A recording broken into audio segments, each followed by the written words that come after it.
ಓ ಇಸ್ಮೇನೆ, ನನ್ನೊಡನೆ ರಕ್ತದಲ್ಲಿ ಪಾಲ್ಗೊಂಡ ಸೋದರಿ, ತಂದೆ ಈಡಿಪಡಿಸಿ ವಂಶಕ್ಕೆ ತಂದಿದ್ದ ಪಾಪಕ್ಕೆ ಮುಂದೆ ಸಿಯೂಸ್ ನಮ್ಮನ್ನು ಅಪ್ಪಳಿಸಿ ನಾನು ನೀನು ಕಾಣದ ನೋವು ಅವಹೇಳನ ಅನುಭವಿಸಿದ ಘೋರ ದುರಂತ ಸಂಕಷ್ಟ ಏನಿಲ್ಲ. ಕೇಳಿದೆಯಾ ನಗರಕ್ಕೆ ದೊರೆಯ ಘೋಷಣೆ, ಅಥವಾ ಒಡ ಹುಟ್ಟಿದವರಿಗೆ ದೊರೆತ ಶಿಕ್ಷೆಗೆ ಕೂಡ ಮನ ಮುಚ್ಚಿ ಕೂತೆಯೋ? ಹತ್ತಿರದವರ ಬಗ್ಗೆ ಒಳ್ಳೆಯದು ಕೆಟ್ಟದ್ದು ಏನೊಂದು ಗೊತ್ತಿಲ್ಲ ನನಗೆ. ಸೋದರರಿಬ್ಬರು ಸತ್ತು ಉಳಿದ ಮೇಲೆ ನಡೆದದ್ದು ನಾನು ಅರಿಯೆ. ಆರ್ಗಸ್ಯನ ಕಳೆದಿರೋದು ಹೆಂಗುಂಟೆ ತಂದೆ, ಅದು ಹೊರತು ದುಃಖದ ವಾರ್ತೆ ಮತ್ತೊಂದು ಗೊತ್ತಿಲ್ಲ ನನಗೆ. ನಿನಗೆ ಗೊತ್ತಿಲ್ಲವೆಂದು ಬಲ್ಲೆ, ಅದಕ್ಕಾಗಿ ಇತ್ತ ಕರೆ ತಂದೆ. ಗುಟ್ಟಾಗಿ ನಿನಗೊಬ್ಬಳಿಗೆ ಹೇಳುವುದಕ್ಕಾಗಿ ಜೀವನದ ಹೊಂದಿಕೊಳ್ಳಿ ತರಾಡಿಸುತ್ತೆ ಹೇಳುತ್ತಿದ್ದೆ ನಿನ್ನ ಮುಖ. ಇಸ್ಮೇನೆ, ಹೇಳು, ಈ ಬಗ್ಗೆ ನಿನಗೇನನ್ನಿಸುತ್ತದೆ? ನಮ್ಮ ಅಕ್ಕರೆಯ ಅಣ್ಣಂದಿರಿಬ್ಬರು, ಅವರಲ್ಲೊಬ್ಬನಿಗೆ ಮಾತ್ರ ಶವ ಸಂಸ್ಕಾರ ನಡೆಸಿ ಮತ್ತೊಬ್ಬನಿಗೆ ನಡೆಸಿಲ್ಲ. ಕ್ರಯ ಆತನಿಗೆ ತಿರಸ್ಕಾರ ಕಳಂಕ ಇಟ್ಟಿದ್ದಾನೆ. ಎಥಿಯೋಪಿಯಸ್ಗೆ ಮಾತ್ರ ಸತ್ತವಗೆ ತಕ್ಕಂತೆ ಸಕಲ ಮರ್ಯಾದೆಗಳೊಂದಿಗೆ ಸಂಸ್ಕಾರ ಸಿಕ್ಕಿದೆ.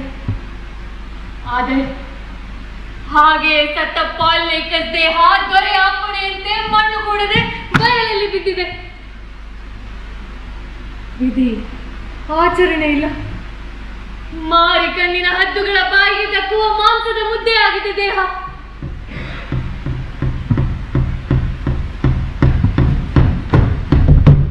ಮಹಾಪುರುಷ ಕ್ರಯೋನ್, ನನ್ನ ವಿರುದ್ಧ ಆತನ ಶಾಸನ. ಹೌದು, ಇದು ಬರಿಯ ಬೆದರಿಕೆಯಲ್ಲ, ಉಲ್ಲಂಘನೆಗೆ ಆತನ ಶಿಕ್ಷೆ, ಕಲ್ಲಿನೇಟಿನ ಸಾವು. ಗೊತ್ತಾಯಿತೆ, ಇದೀಗ ನಾವು ನಮ್ಮ ನೆತ್ತರಿನ ಉತ್ತಮಿಗೆ ತೋರಲು ತಕ್ಕ ಸಮಯ. ಅಂತಿಕೊಳ್ಳಿ, ನೀವು ಹೇಳುತ್ತಿರುವುದು ನಿಜವೇ ಆಗಿದ್ದರೆ ನಾನು ಹೇಗೆ ನೆರವಾಗಬಲ್ಲೆ? ನಿನಗೆ ನೆರವಾಗುತ್ತೀಯಾ? ನನ್ನೊಂದಿಗೆ ಕೈ ಹಾಕುತ್ತೀಯಾ? ಹೇಳು. ನೆರವು? ಎಂಥ ನೆರವು? ಯಾತಕ್ಕೆ? ಏನು ನಿನ್ನ ಅರ್ಥ? ಎತ್ತುವುದಕ್ಕೆ, ಆ ದೇಹವನ್ನು ಎತ್ತುವುದಕ್ಕೆ ನೆರವಾಗುತ್ತೀಯಾ? ಅಂದರೆ ಆ ದೇಹವನ್ನು ಹೂಡುವುದಕ್ಕೆ? ಶಾಸನ ಉಲ್ಲಂಘಿಸಿ. ಏನೇ ಆದರೂ ಆತ ನಮ್ಮ ಸೋದರನಲ್ಲವೇ? ನಾನು ಮಾತ್ರ ನನ್ನ ಒಡ ಹುಟ್ಟಿದವರ ಕೈ ಬಿಡಲಾರೆ. ಕ್ರಿಯಾನನ ಪ್ರತಿಷೇಧ ಗೊತ್ತಿದ್ದು ಹೇಗೆ ಇಂಥ ಧೈರ್ಯ ಮಾಡಬಲ್ಲೆ? ನನ್ನನ್ನು ನನ್ನವರಿಂದ ಬೇರ್ಪಡಿಸುವ ಹಕ್ಕು ಅವನಿಗಿಲ್ಲ. ತಂಗಿ, ಮರೆತು ಬಿಟ್ಟೆಯ? ನಮ್ಮ ತಂದೆ ಯಾತನೆ ಅವಹೇಳನದಲ್ಲಿ ನಾಶವಾದದ್ದನ್ನ, ಭಯಂಕರ ಪಾಪದ ಬೆನ್ನು ಹತ್ತಿ ಶೋಧಿಸಿ ಪಡೆದದ್ದನ್ನ, ಸ್ವಂತ ಕೈಯಿಂದಲೇ ತನ್ನ ಕಣ್ಣುಗಳನ್ನು ಕಿತ್ತುಕೊಂಡಿದ್ದನ್ನ, ತಾಯಿ ಮತ್ತು ಹೆಂಡತಿ ಒಬ್ಬಳೇ ಯಾಕೆ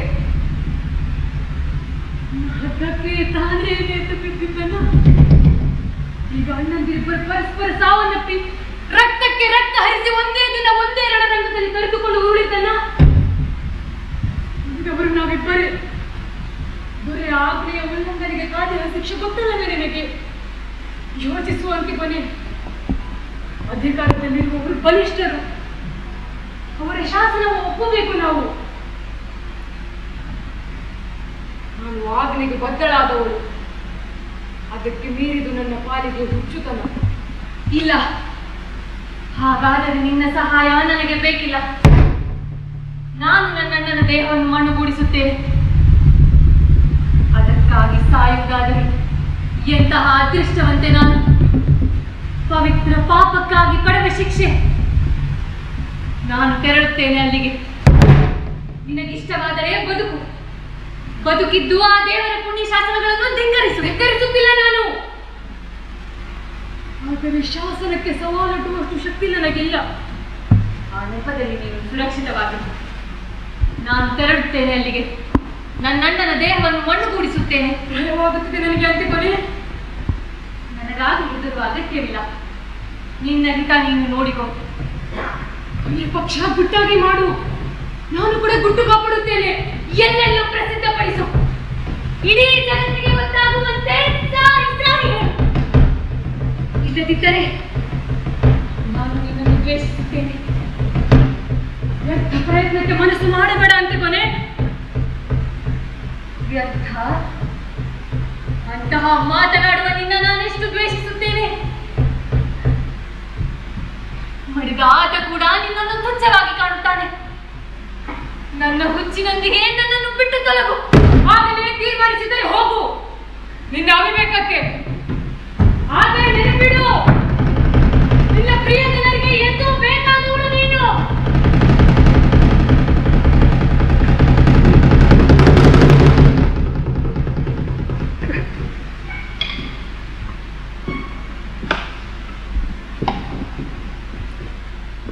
ಓ ಸೂರ್ಯ,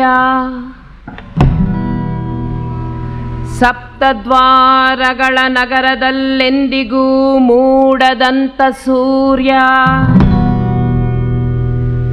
ಥೀಪ್ಸ್ಪುರದ ಸೂರ್ಯ, ದಿರ್ಕೆ ದೇವಿಯ ಹೊಳೆಗೆ ಹೇಳಿಸಿದಂತ ಬೆಳಗು, ಮೇಲೇರಿ ಬಂದ ಶತ್ರುಗಳ ಕರಗಿಸಿದ ಆರ್ಗೆ ವೀರರನ್ನೆಲ್ಲ ಬಡಿದೋಡಿಸಿದ ನಮ್ಮ ಬಂಗಾರ ಬೆಳಗು,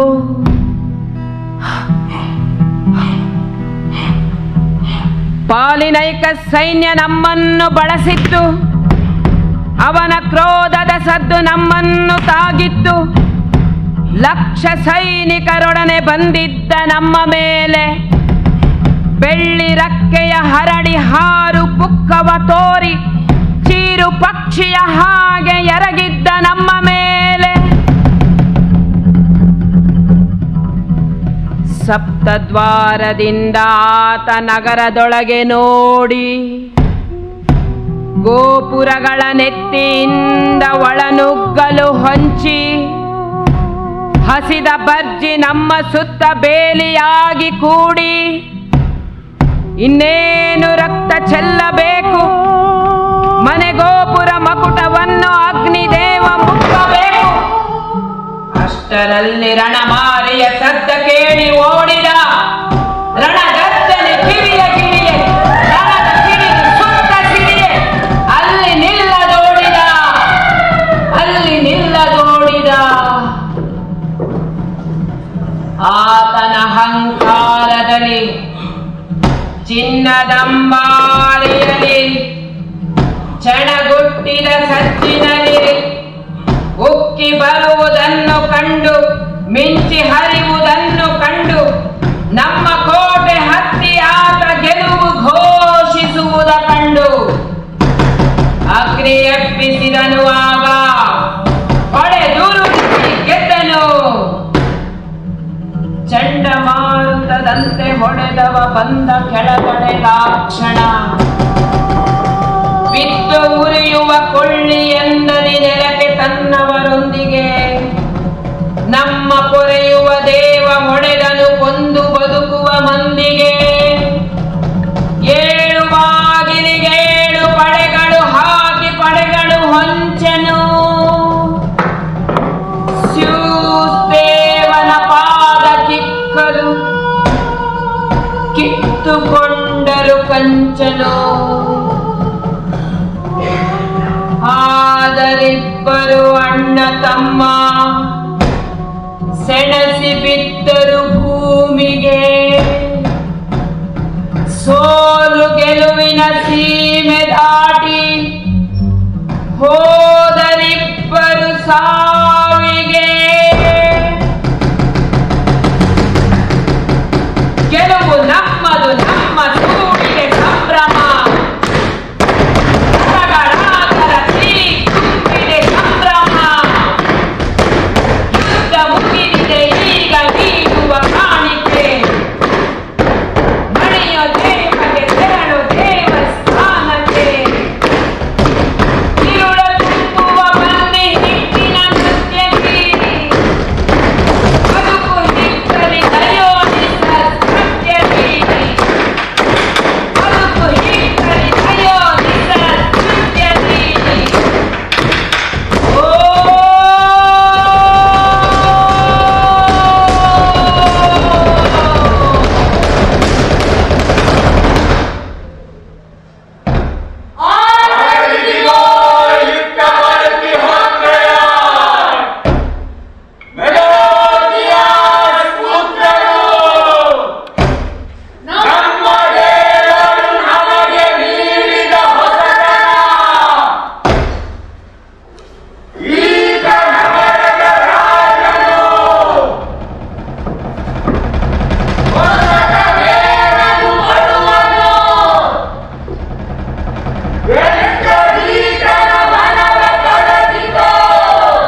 ದೇವತೆಗಳು ಈ ನಗರವನ್ನು ಕಷ್ಟ ಕೋಟಲೆಗಳ ಬಿರುಗಾಳಿಯಿಂದ ಪ್ರಶಾಂತ ಸ್ಥಿತಿಗೆ ಸಾಗಿಸಿದ ಮೇಲೆ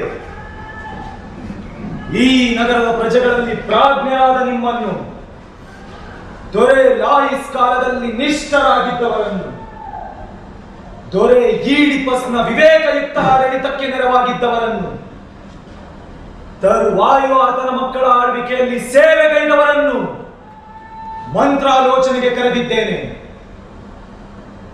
ಮಾನವನ ಬುದ್ಧಿ ಚೇತನದ ಸತ್ಯ ಗೊತ್ತಾಗುವುದು ಅಧಿಕಾರ ವಹಿಸಿ ಆಡಳಿತಕ್ಕೆ ತೊಡಗಿದಾಗ.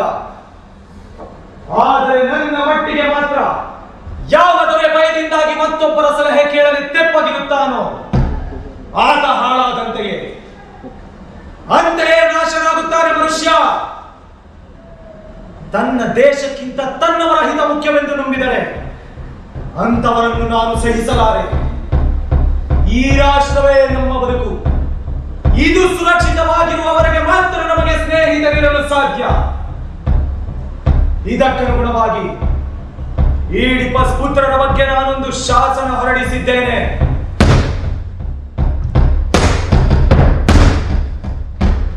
ಅದು ಹೀಗಿದೆ: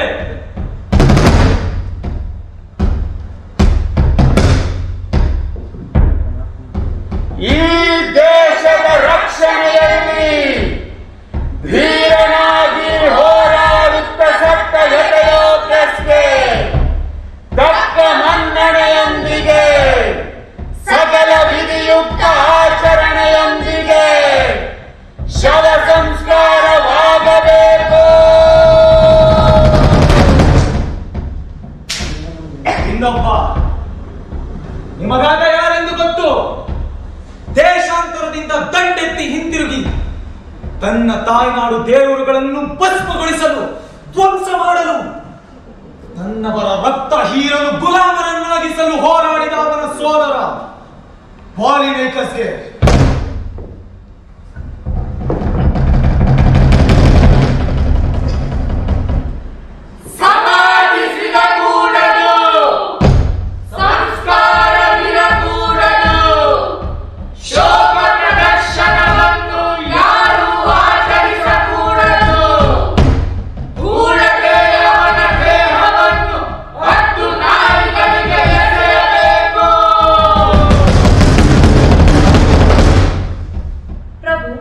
ಶತ್ರುವಿಗೆ ಮಿತ್ರನಿಗೆ ನಿನ್ನ ಶಾಸನ ಪಥ್ಯ, ಸತ್ತವರಿಗೆಂತೋ ಬದುಕಿರುವವರಿಗೂ ಅಂತೆಯೇ ನಿನ್ನ ಇಷ್ಟವೇ ಈ ನಾಡಿನ ಶಾಸನ.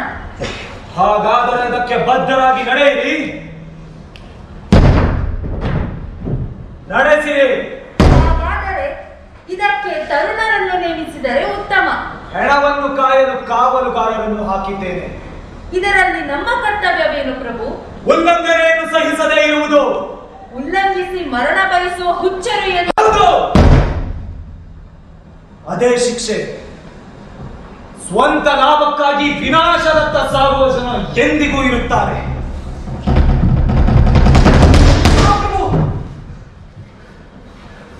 ನನ್ನ ಎದುರು ಕಂಡು ಬಹುವೇಗವಾಗಿ ಓಡಿಬಂದಾಗಿ ಭಾವಿಸಬೇಡ.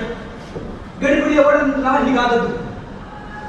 ಬರುತ್ತಾ ಕೆಲವೊಮ್ಮೆ ನಿಂತೆವು, ಯೋಚಿಸಿದೆವು, ನಮ್ಮನ್ನೇ ಕೇಳಿಕೊಂಡೆವು. ನಿನ್ನ ನಾಶಕ್ಕೆ ಯಾಕೆ ಓಡುತ್ತಿದ್ದೀ ಪಾಪಿ ಅಂದುಕೊಂಡೆವು. ಮತ್ತೆ ಓಡಬಿಟ್ಟಾಳ.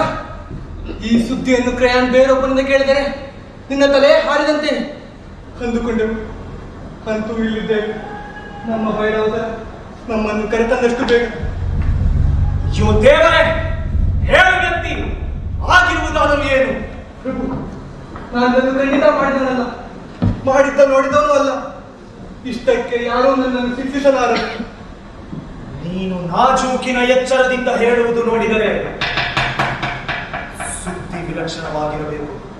ಇಷ್ಟು ವಿಲಕ್ಷಣವೆಂದರೆ ಅಪ್ರಿಯ ಸುದ್ದಿ, ನಿಜಕ್ಕೂ ಅಪ್ರಿಯ. ಸರಿ, ಹೇಳುವುದನ್ನು ಹೇಳಿ ತೊಲಗು.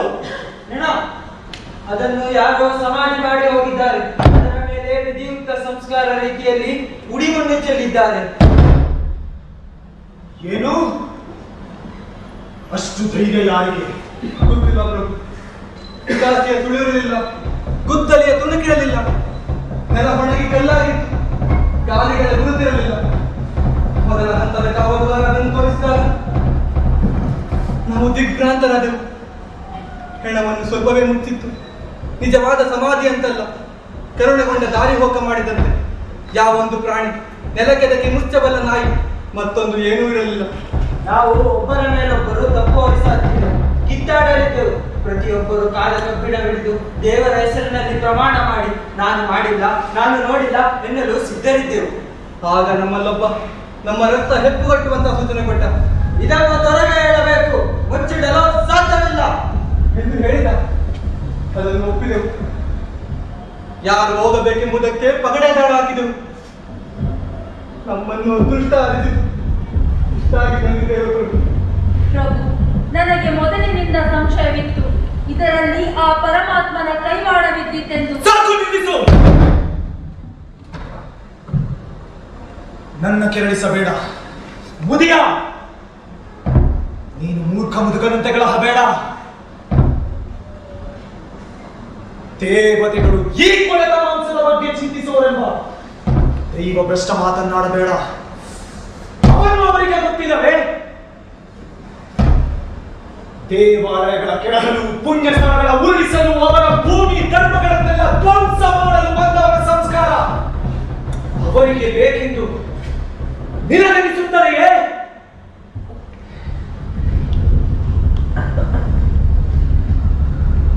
ಇಲ್ಲ. ಈ ನನ್ನ ರಾಷ್ಟ್ರದಲ್ಲಿಯೇ ನನ್ನ ಶಾಸನಗಳತ್ತ ಕೊಂಕಿ ತಲೆಯಾಡಿಸಿ ಒಳಗೊಳಗೆ ಬಂಡಾಯದಿಂದ ಬೇಯುತ್ತಿರುವ ಆಡಳಿತಕ್ಕೆ ಹೊಂದಿಕೊಳ್ಳದ ಗುಂಪು ಇದೆ ಎಂಬುದು, ಗುಂಪು ತನ್ನ ಚೇಲರಿಗೆ ಲಂಚ ತೆತ್ತು ಈ ಕೆಲಸ ಮಾಡಿಸುತ್ತೆಂಬುದು ನನಗೆ ಸ್ಪಷ್ಟ.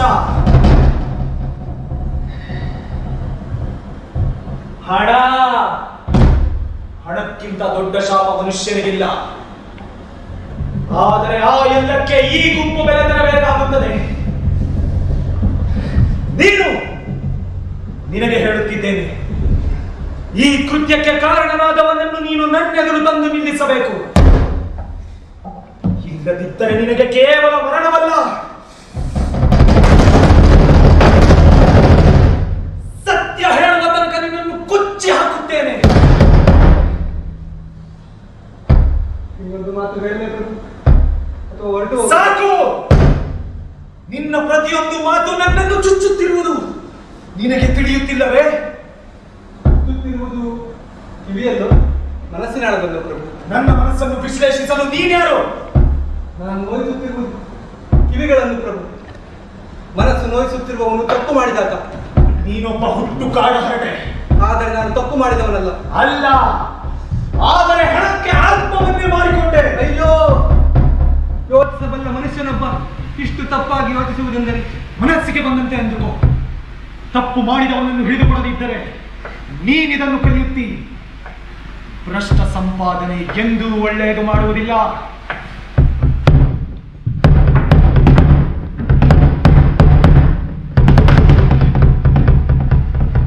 ದೇವರ ದಯದಿಂದ ಅವನಾಗಿಯೇ ಸಿಕ್ಕುವಂತಾಗಲಿ. ಆದರೆ ಸಿಕ್ಕಲಿ ಬಿಡಲಿ, ನಾವು ಮಾತ್ರ ಮತ್ತೆ ಸಿಕ್ಕುವುದಿಲ್ಲ, ಇದು ಖಂಡಿತ.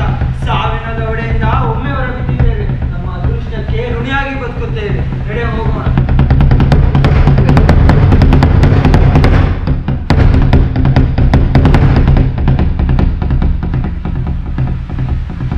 ಜಗದ ಆಶ್ಚರ್ಯಗಳು ಅಸಂಖ್ಯ.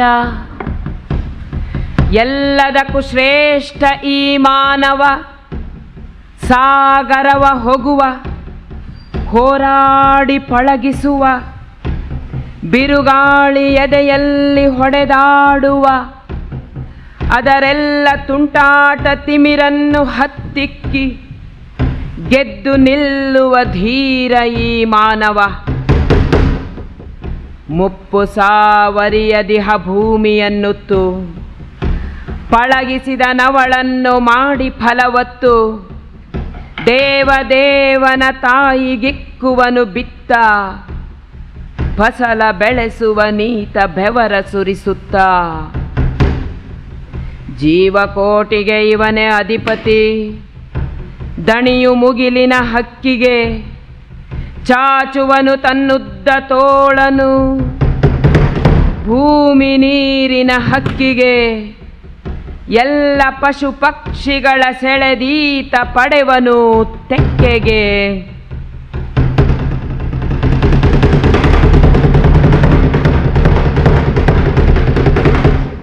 ಕಾಡು ಮೇಡಿನ ಜನವ ಓಡಿಸಿ ಹಿಡಿವನು, ಗಿರಿಯ ರಾಜನ ಬಗ್ಗಿಸೀತನು ಹೊಡೆವನು, ಹುಚ್ಚು ಕುದುರೆಯ ಹಿಡಿದು ಹತ್ತುವ ನೀತನು, ಅಲೆವ ನರಿಗೂ ನೆಲೆಯ ತೋರುವ ಧೀರನು. ಭಾಷೆ ರೂಪಿಸಿ ಬುದ್ಧಿ ಬೆಳೆಸಿದ ಮಾನವ, ಪೌರಗುಣಗಳ ಜೊತೆಗೆ ಕಟ್ಟಿದ ನಗರವ. ಗೆದ್ದು ಮಳೆ ಚಳಿಯನು ಈತನು ನಿಂತನು, ಜೀವಕೋಟಿಯನೆಲ್ಲ ಗೆದ್ದವ ದಿಟದ ಶ್ರೀಮಂತನು. ಇವನ ಶಕ್ತಿಯ ಮೀರಿ ಇಲ್ಲಿ ಏನಿದೆ, ತಲೆಯ ಬಲದಿಂದೆಲ್ಲವನು ಗೆಲ್ಲುತ್ತಾ. ಎಲ್ಲ ರೋಗಕ್ಕಿವನ ತಲೆಯಲ್ಲಿ ಮದ್ದಿದೆ, ಮರಣ ಮಾತ್ರಕ್ಕೀತ ನಡುಗುವ ನಿಲ್ಲುತ್ತಾ. ಓ ಶಕ್ತಿಯುಕ್ತಿಯ ಮಾನವ,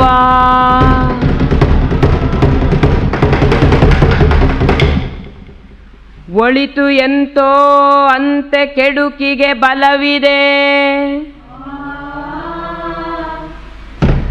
ನಾಡದೇವರ ಧರ್ಮ ರಕ್ಷಿಸೆ, ನಿನಗೆ ಸೌಖ್ಯದ ಫಲವಿದೆ. ನಿನಗೆ ಸೌಖ್ಯದ ಫಲವಿದೆ. ಆದರೀತನು ಸೊಕ್ಕಿ ಮೆರೆದರೆ ನನ್ನ ಜೊತೆಯವನೆನ್ನಲಾರೆ, ನನ್ನ ಬಾಗಿಲ ತೆರೆಯಲಾರೆ. ನಾಡ ದೇವರ ತೊರೆದರೆ, ನಾಡ ದೇವರ ತೊರೆದರೆ.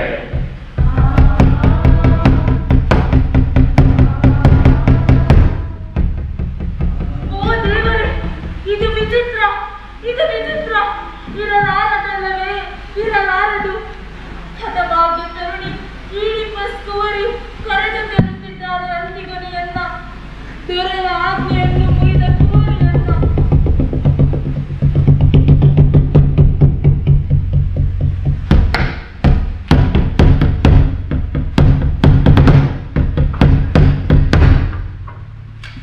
ಈಕೆಯ ತಪ್ಪಿತಸ್ಥಳು. ಇವಳು ಹೆಣವನ್ನು ಹೂಳುತ್ತಿದ್ದ ವೇಳೆಯಲ್ಲೇ ಹಿಡಿದು ಬಂಧಿಸಿದ್ದೇವೆ. ಪ್ರಯಾಣದಲ್ಲಿ ಸಮಯಕ್ಕೆ ಸರಿಯಾಗಿ ದೊರೆ ಪ್ರಯಾಣ ಆಗಮಿಸುತ್ತಿದ್ದಾರೆ.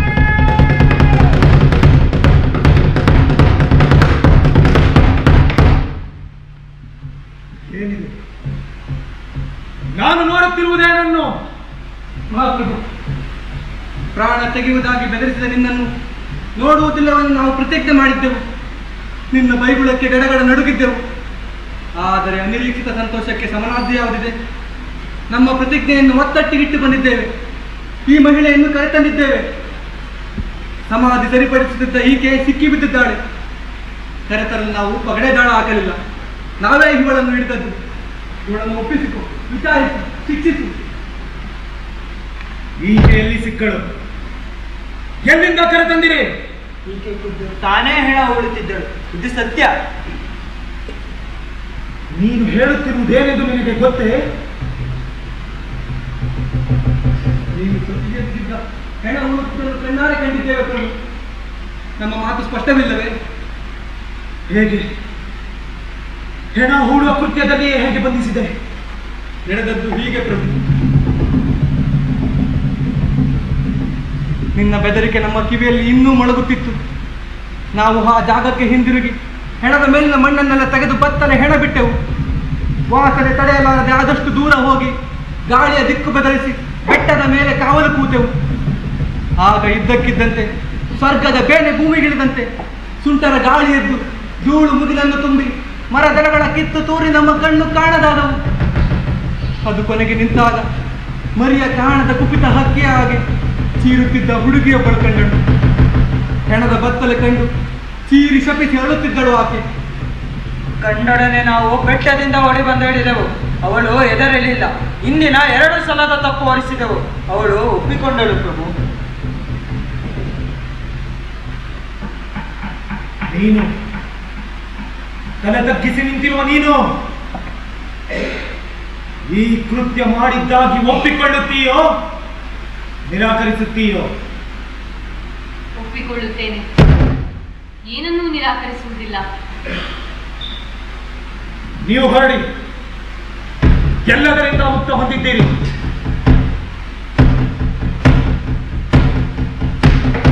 ಆದಷ್ಟು ಸಂಗ್ರಹವಾಗಿ ಹೇಳು, ಈ ಕೃತ್ಯವನ್ನು ನಿಷೇಧಿಸಿ ಹೊರಡಿಸಿದ ಆಜ್ಞೆ ಗೊತ್ತೇ? ಗೊತ್ತು, ಸಾರ್ವಜನಿಕವಾಗಿ ಘೋಷಿಸಿದ ಆಜ್ಞೆ ಅಲ್ಲವೇ? ಆದರೂ ನೀನು ಉಲ್ಲಂಘಿಸುವ ಧೈರ್ಯ ಮಾಡಿದೆ. ಹೌದು, ಅದೇನು ದೇವರಿಂದ ಹೊರಟ ಆಜ್ಞೆ ಅಲ್ಲ, ಮನುಷ್ಯ ಮಾತ್ರನಾದ ನಿನ್ನ ಶಾಸನ. ದೇವರ ಶಾಸನವನ್ನು ಕಿತ್ತು ಹಾಕಬಲ್ಲದೆಂದು ನನಗನ್ನಿಸುವುದಿಲ್ಲ. ದೇವರ ಆ ಶಾಸನ ನಿನ್ನೆ ಮೊನ್ನೆಯದಲ್ಲ, ಚಿರಂತನವಾದದ್ದು. ನಿನ್ನ ಆಜ್ಞೆ ಇರಲಿ ಇಲ್ಲದಿರಲಿ, ನಾನೊಂದು ದಿನ ಸಾಯಲೇಬೇಕು. ಬೇಗ ಸತ್ತಷ್ಟು ಒಳ್ಳೆಯದು. ಈ ಶಿಕ್ಷೆ ನನ್ನನ್ನು ನೋಯಿಸದು. ಆದರೆ ನನ್ನ ಒಡ ಹುಟ್ಟಿದ ಸಂಸ್ಕಾರ ಹೊಂದದಿದ್ದರೆ ಮಾತ್ರ ಅಸಹ್ಯವೆನಿಸುತ್ತಿತ್ತು ನನಗೆ. ಶಿಕ್ಷೆ ಸಹಿಸಬಲ್ಲೆ, ಇದು ನಿನಗೆ ಮೂರ್ಖತನವಾಗಿ ಕಾಣುತ್ತದೆ. ತಂದೆಯ ಹಾಗೆ ಈಕೆ ಮೊಂಡು ಹುಡುಗಿ, ಸೋಲುವುದ ಕಲಿತವಳಲ್ಲ. ಈ ಹುಡುಗಿಯ ದಿಮಾಕು ಶಾಸನ ಉಲ್ಲಂಘಿಸಿದಾಗಲೇ ತಿಳಿಯಿತು. ಈಗ ಗಾಯಕ್ಕೆ ಉಪ್ಪು ಹಾಕಿದ ಹಾಗೆ ಬಡಾಯಿ ಬೇರೆ ಕೊಚ್ಚುತ್ತಿದ್ದಾಳೆ. ಆದರೆ ನಾನು ಬದುಕಿರುವ ತನಕ ಈಕೆ ಆಜ್ಞೆ ಉಲ್ಲಂಘಿಸಿ ಉಳಿಯುವುದು ಅಸಾಧ್ಯ. ನನ್ನ ಸೋದರಿ ಮಗಳಲ್ಲದಿದ್ದರೆ ಅದಕ್ಕಿಂತ ಹತ್ತಿರದವರಿರಲಿ, ತಪ್ಪಿಗೆ ತಕ್ಕ ಶಿಕ್ಷೆ ಆಗಲೇಬೇಕು. ಈಕೆ ಮತ್ತು ಇವಳೊಂದಿಗೆ ಮಸಲತ್ತು ನಡೆಸಿರಬಹುದಾದ ಇವಳ ತಂಗಿ, ಇವರಿಗೆ ಬಿಡುಗಡೆ ಇಲ್ಲ.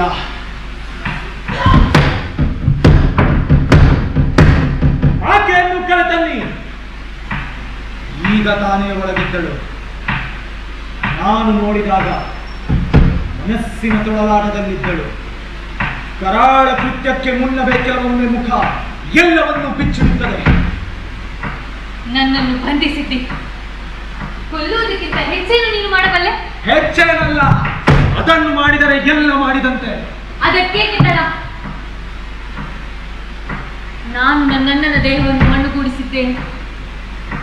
ಅದರಿಂದ ಸತ್ತ ಸೋದರನ ಸಾನ್ನಿಧ್ಯ ಸಾಕು ನನಗೆ. ಮನಸ್ಸಿಗೆ ಬಂದಂತೆ ಆಡಿದ ಮಾಡುವುದು ಚಕ್ರವರ್ತಿಯ ಹಕ್ಕು. ಆದರೆ ಭಯದಿಂದ ನಾಲಿಗೆ ಬಿಗಿ ಹಿಡಿದಿರುವ ಇವರೆಲ್ಲ ನನ್ನ ಕೃತ್ಯ ಮೆಚ್ಚುತ್ತಾರೆ. ಸುಳ್ಳು! ನಿನ್ನಂತೆ ದೀಪ್ಸ್ ಪ್ರಜೆಗಳಾರೂ ಯೋಚಿಸುವುದಿಲ್ಲ. ಇಲ್ಲ ಮಹಾರಾಜ, ಯೋಚಿಸುತ್ತಾರೆ. ಆದರೆ ನಿನಗೆ ಹೇಳುವ ಧೈರ್ಯವಿಲ್ಲ ಅಷ್ಟೇ. ಆದರೆ ಅವರಿಂದ ಭಿನ್ನವಾಗಲು ನಿನಗೆ ನಾಚಿಕೆಯಾಗುವುದಿಲ್ಲವೇ?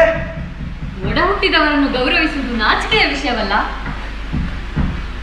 ಆತ ಶತ್ರುವಾಗಿದ್ದವ, ಆತನೊಂದಿಗೆ ಸತ್ತ ಇನ್ನೊಬ್ಬ ನಿನ್ನ ಒಡ ಹುಟ್ಟಿದವ ಅಲ್ಲವೇ? ಹೌದು, ಇಬ್ಬರೂ ಸೋದರರು, ಇಬ್ಬರು ಅದೇ ಹೆತ್ತವರ ಮಕ್ಕಳು. ಆದರೆ ನೀನು ಒಬ್ಬನನ್ನು ಗೌರವಿಸುವುದರ ಮೂಲಕ ಇನ್ನೊಬ್ಬನಿಗೆ ಅವಮಾನ ಮಾಡಿದ್ದಿ. ಸತ್ತಿರುವ ಆತ ಈ ತಪ್ಪು ಹೊರಿಸಲಾರ. ಹೊರಿಸುತ್ತಾನೆ. ಈ ದೇಶದ್ರೋಹಿಗಿಂತ ಆತ ಹೆಚ್ಚಲ್ಲವೆಂದು ಪರಿಗಣಿಸಿದರೆ ಅವನೊಂದಿಗೆ ಸತ್ತವ ಗುಲಾಮನಲ್ಲ, ಆತನ ಸೋದರ. ಆದರೆ ಆತ ದೇಶವನ್ನು ರಕ್ಷಿಸುತ್ತಾ ಸತ್ತ. ಈತ ದೇಶವನ್ನು ನಾಶಪಡಿಸಲೆತ್ನಿಸಿ ಸತ್ತ. ಆದರೂ ಸತ್ತವರ ಬಗ್ಗೆ ನಮ್ಮ ಕರ್ತವ್ಯವಿದೆ. ಕರ್ತವ್ಯವಿರುವುದು ಉತ್ತಮ ಅಧಮ ಎಂಬುದರ ವ್ಯತ್ಯಾಸ ಮರೆಯುವುದರಲ್ಲೇ ಅಲ್ಲ. ಯಾರಿಗೆ ಗೊತ್ತು, ಸತ್ತವರ ರಾಜ್ಯದಲ್ಲಿ ಇದೇ ನೀತಿ ಇದ್ದಿತು. ಸತ್ತಾಕ್ಷಣ ಶತ್ರು ಮಿತ್ರನಾಗಲಾರ. ಪ್ರೇಮವನ್ನು ಹಂಚಿ ಬದುಕುವಳು ನಾನು, ದ್ವೇಷವನ್ನಲ್ಲ.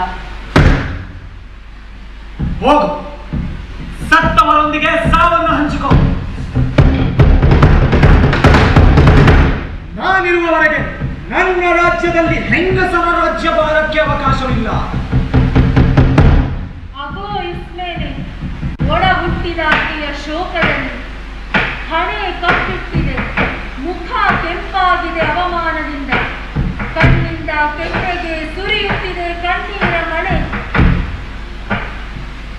ವಾ, ನನ್ನ ಅರಮನೆಯಲ್ಲಿ ಕಳ್ಳತನದಲ್ಲಿ ತೆರಳಿ ನನ್ನ ರಕ್ತ ಹೀರುವ ಸರ್ಪ ನನ್ನ ಸಿಂಹಾಸನದ ಬಿರ್ದಪ್ಪಿತೂರಿ ನಡೆಸುವ ದ್ರೋಹಿ, ಈ ಸಮಾಧಿ ನಡೆಸುವ ಕೃತ್ಯದಲ್ಲಿ ನಿನ್ನ ಕೈವಾಡವಿರುವುದನ್ನು ಒಪ್ಪುವೆಯೋ ಇಲ್ಲವೋ? ಹಾಗೆನ್ನಲು ಅನುಮತಿ ಇದ್ದರೆ ಅವಳಷ್ಟೇ ತಪ್ಪಿತಸ್ಥೆ ನಾನು. ಇಲ್ಲ, ಇದು ನ್ಯಾಯವಲ್ಲ. ನೀನಿದಕ್ಕೆ ಒಪ್ಪಲಿಲ್ಲ. ನಿನ್ನ ಸಹಾಯವನ್ನು ನಾನು ತಿರಸ್ಕರಿಸಿದೆ. ಆದರೆ ಈ ದುರಂತದ ವೇಳೆಯಲ್ಲಿ ನಿನ್ನೊಂದಿಗಿರಲು ನನಗೆ ನಾಚಿಕೆ ಇಲ್ಲ. ಇದಕ್ಕೆ ಸಾವು ಮತ್ತು ಸತ್ತವರ ಸಾಕ್ಷಿ ಇದೆ. ಪ್ರೇಮವೆನ್ನುವುದು ಬರಿಯ ಮಾತಾದರ ಸ್ನೇಹ ಬೇಕಿಲ್ಲ. ಸೋದರಿ, ನನ್ನನ್ನು ತಿರಸ್ಕರಿಸಬೇಡ. ಸತ್ತವರ ಸಂಸ್ಕಾರಕ್ಕೆ ರಕ್ತವನ್ನು ಅರ್ಪಿಸಲು ಅವಕಾಶ ಕೊಡು. ಇಲ್ಲ, ನೀನು ನನ್ನೊಂದಿಗೆ ಸಾಯಕೂಡದು. ಮುಟ್ಟಲು ಹಿಂಜರಿದೆ ನೀನು. ಸತ್ತರೆ ನನ್ನ ಬದುಕನ್ನು ಹೇಗೆ ಸಹಿಸಲಿ? ಕ್ರೇಯೋನನ್ನು ಕೇಳು. ಆತ ನಿನ್ನ ಸಂಬಂಧಿತಾನೆ. ಹೀಗೆ ಹೀಯಾಳಿಸುವುದು ನಿನಗೆ ಹಿತಕರವಲ್ಲ. ಖಂಡಿತ ಅಲ್ಲ. ನನ್ನ ವ್ಯಂಗ್ಯದಿಂದ ನನ್ನೆದೆ ಭಾರವಾಗಿದೆ. ಆದರೆ ಹೇಳು, ನಾನು ನಿನಗೆ ಯಾವ ರೀತಿಯ ನೆರವು ನೀಡಲಿ? ನಿನಗೆ ನೀನೇ ನೆರವಾಗು. ಅದಕ್ಕೆ ನನ್ನ ಅಭ್ಯಂತರವಿಲ್ಲ.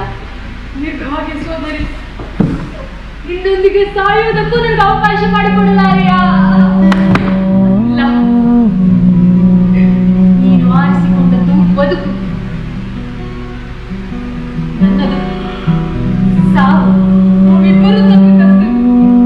ಇಬ್ಬರಿಗೂ ಶಿಕ್ಷೆ ಇದೆ. ಇಲ್ಲ, ನೀ ಬದುಕಬೇಕು. ನನ್ನ ಹೃದಯ ಎಂದೋ ಮಣಿದಿತ್ತು. ಇಬ್ಬರಿಗೂ ಹುಚ್ಚು ಹಿಡಿದಿರಬೇಕು. ಒಬ್ಬಳು ಹುಟ್ಟಿದ ಆರೋಗ್ಯ ಹುಚ್ಚಿ, ಇನ್ನೊಬ್ಬಳು ಇವಳ ಜೊತೆ ಸೇರಿ ಹುಚ್ಚಿಯಾದಳು. ಆದರೆ ಒಡ ಹುಟ್ಟಿದವಳ ಜೊತೆ ಸೇರಿದ ಬದುಕುವುದು ಹೇಗೆ ಸಾಧ್ಯ? ನಿನಗೆ ಒಡ ಹುಟ್ಟಿದವಳಿಲ್ಲ. ಆಕೆ ಆಗಲೇ ಸತ್ತಿರುವುದಾಗಿ ತಿಳಿ. ಇವಳನ್ನು ನೀನು ಕೊಲ್ಲಲಾರೆ. ಮಗನ ವಧುವನ್ನು ಕೊಲ್ಲುವೆಯಾ? ಓ, ಅವನಿಗೆ ಅವಳನ್ನು ಬೇರೆ ಹೊಲಗಳಿವೆ. ಅವರಿಬ್ಬರು ಒಬ್ಬರಿಗೊಬ್ಬರು ಅಸಂಖ್ಯ ಮಾತು ಕೊಟ್ಟಿದ್ದಾರೆ. ನನ್ನ ಮಗ ಇಂಥ ಹೀನ ಕ್ರಿಮಿಯನ್ನು ವಹಿಸುವುದು ಸಾಧ್ಯವಿಲ್ಲ.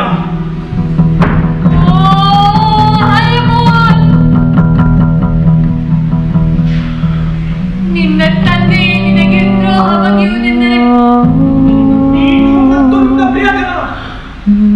ಇಬ್ಬರನ್ನು ನಾನು ದ್ವೇಷಿಸುತ್ತೇನೆ. ನಿನ್ನ ಮಗನ ತೋಳಿಂದಕ್ಕೆ ನೆಳೆದು ಹಾಕುತ್ತೀಯಾ? ನಾನಲ್ಲ, ಸಾವು ಅವಳನ್ನು ಎಳೆದು ಹಾಕುತ್ತದೆ. ಅದು ನಿಜ. ಈಕೆಯ ಮರಣ ನಿಶ್ಚಿತ ಅನ್ನಿಸುತ್ತಿದೆ. ನಿಶ್ಚಿತ. ಇನ್ನು ತಡ ಮಾಡಕೂಡದು. ಸೇವಕರೇ, ಕರೆದೊಯ್ಯಿರಿ ಈ ಹೆಂಗಸರನ್ನು.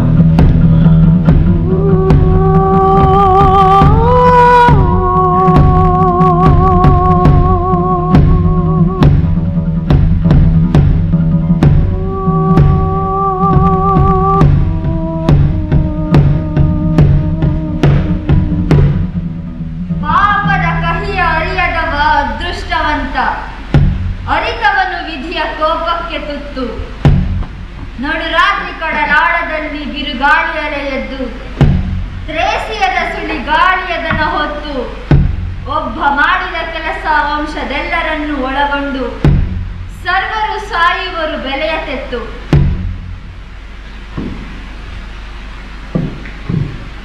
ಸಾವಿನಲ್ಲಿ ಬದುಕಿನಲ್ಲಿ ಲ್ಯಾಪ್ಟಾಪ್ ವಂಶಕ್ಕೆ ತಾಕಿ ಬಿಟ್ಟಿದೆ ದೊಡ್ಡ ವ್ಯಾಧಿ.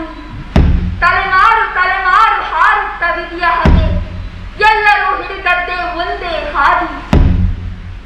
ಈಗ ಸತ್ತವನ ಹುಡಿ ಮಣ್ಣಿಗಾಗಿ ಅಂತಕ್ಕಲಹ ಸಾಗುತ್ತಿದೆ ಮಾತಿನ ಪಾರ ಸೊಪ್ಪು. ವಂಶವೃಕ್ಷದ ಕೊನೆಯ ಬೇರು ಸೆಳೆದಾಡಿ ಹೂವು, ತನ್ನ ಅಹಂಕಾರದಲ್ಲಿ ತಾನೇ ಸಿಕ್ಕು.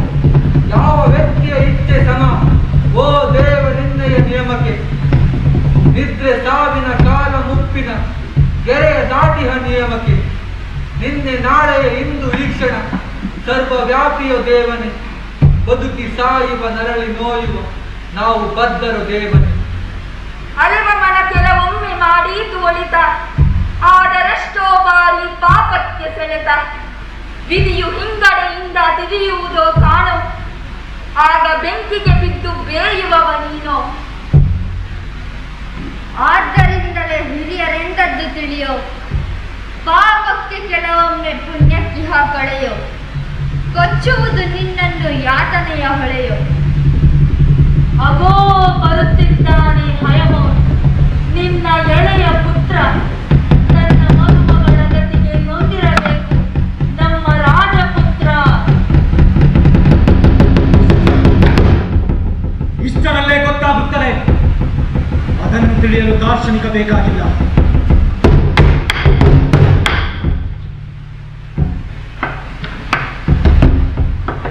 ಪುತ್ರ, ನಿನ್ನ ಹುಡುಗಿಯ ಮೇಲೆ ನನ್ನ ನಿಶ್ಚಿತ ತೀರ್ಪು ಕೇಳಿ ಕೆರಳಿ ಬಂದೆಯೋ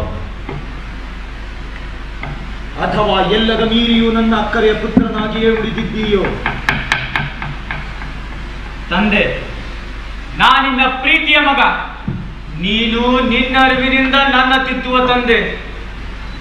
ನಿನ್ನ ಮಾರ್ಗದರ್ಶನದ ನಡೆವಾತ ನಾನು. ನಿನ್ನ ಹಿತವಚನ ಮೀರಿದ ಮದುವೆ ನನಗೆ ಬೇಕಿಲ್ಲ. ಯಥಾರ್ಥ ಮಾತು ಪುತ್ರ. ಕೈ ಹಿಡಿದಾಕೆ ಕೊಟ್ಟಿಯಾದರೆ ನಿನ್ನ ತೋಳಿನ ತೆಕ್ಕೆ ಹಳಸಿ ಹುಣ್ಣಾಗುವುದು. ವಿರಸಕ್ಕೆ ತಿರುಗಿದ ಪ್ರೇಮದಷ್ಟು ಹಿಂಸಿಸುವ ವಸ್ತು ಇನ್ನೊಂದಿಲ್ಲ. ಏಕೆ ನಿನ್ನ ವೈರಿ? ಅವಳು ಬರಲಿರಲಿ ಬಿಡು. ತೊಲಗಿ ಯಮಲೋಕದಲ್ಲಿ ತನಗೆ ತಕ್ಕವನನ್ನು ವರಿಸಲಿ. ಇಡೀ ಥೀಬ್ಸ್ ನಗರದಲ್ಲಿ ಒಬ್ಬಳು ದ್ರೋಹಿ. ಕೃತ್ಯ ನಡೆಸುವಾಗಲೇ ಬಂಧಿಸಲಾಗಿದೆ. ನಾನು ನಗರಕ್ಕೆ ಕೊಟ್ಟ ಶಾಸನಕ್ಕಾಗಿ ಆಕೆ ಸಾಯಲೇಬೇಕು. ಮನೆಯ ಇವಳನ್ನು ನಾನು ಬಿಟ್ಟರೆ ಹೊರಗಿನ ಅವನನ್ನು ಹತ್ತಿಕ್ಕುವುದು ಸಾಧ್ಯವಾದೀತು. ಪ್ರಭು, ನಾನು ನಿಜಕ್ಕೂ ಅರುಳು ಮರಳಲಾಗಿದ್ದರೆ ನಿಮ್ಮ ಮಾತು ತುಂಬಾ ಸುಸಂಗತವಾಗಿದೆ. ತಂದೆ, ಎಲ್ಲರೂ ನಿನ್ನ ಮಾತ ಒಪ್ಪದಿರಬಹುದು. ನೀನೆಂದದ್ದು ತಪ್ಪೆಂದು ಹೇಳುವಷ್ಟು ಜಾಣ ನಾನಲ್ಲ. ಆದರೆ ನಾನಿನ್ನ ಪರವಾಗಿ ಪ್ರಜೆಗಳೇನೆನ್ನುತ್ತಾರೆ, ಏನು ಮಾಡುತ್ತಾರೆ, ಯಾವುದನ್ನು ಟೀಕಿಸುತ್ತಾರೆ, ಯಾವುದನ್ನು ಮೆಚ್ಚುತ್ತಾರೆ ಮುಂತಾದ್ದನ್ನು ಗಮನಿಸುವ ಸಾಮಾನ್ಯ. ನಿನ್ನ ಗುಬ್ಬಿನ ಗಂಡು ಪ್ರಜೆಗಳ ನಾಲಿಗೆಗೆ ಬೀಗ ಹಾಕಬಲ್ಲದು. ಆದರೆ ನನ್ನ ಕಗ್ಗತ್ತಲಲ್ಲಿ ವಿಷಗುಟ್ಟುವುದ ಕೇಳಿದ್ದೇನೆ. ಹುಡುಗಿಯ ಬಗ್ಗೆ ಎಲ್ಲೆಲ್ಲಿಯೂ ಅನುಕಂಪವಿದೆ. ಯುದ್ಧದಲ್ಲಿ ಹೋರಾಡಿ ಸತ್ತು ಬಯಲಲ್ಲಿ ಹೆಣವಾಗಿ ಬಿದ್ದು 10 ನಾಯಿಗಳಿಗೆ ಖಂಡವಾಗಲು ಬಿಡದೆ ಸಮಾಧಿ ಇಟ್ಟು ಅಣ್ಣನಿಗೆ ಗೌರವ ಸಲ್ಲಿಸಿದ ಹುಡುಗಿಯ ಬಗ್ಗೆ ಸದಾ ನೋವಿನಲ್ಲಿ ಬದುಕಿ ಈಗ ಮರಣದಂಡನೆಗೆ ಗುರಿಯಾದವಳ ಬಗ್ಗೆ ಕರುಣೆಯ ಮೇಲೆ ಧ್ವನಿಗಳನ್ನು ಕೇಳಿದ್ದೇನೆ.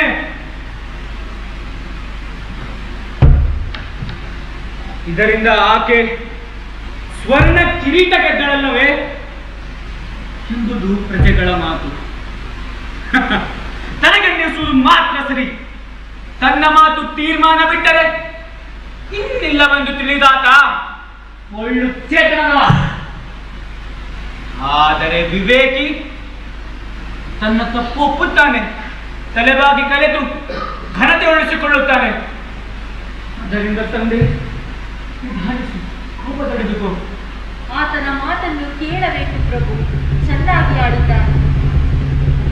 ನೀನು ಸಹ ಮಗನು ತಂದೆಯ ಮಾತನ್ನಾಡಿಸಿ ಇಬ್ಬರು ಸಂದರ್ಭೋಚಿತ ಮಾತನಾಡಿದ್ದೀರಿ. ಹಾಗೋ?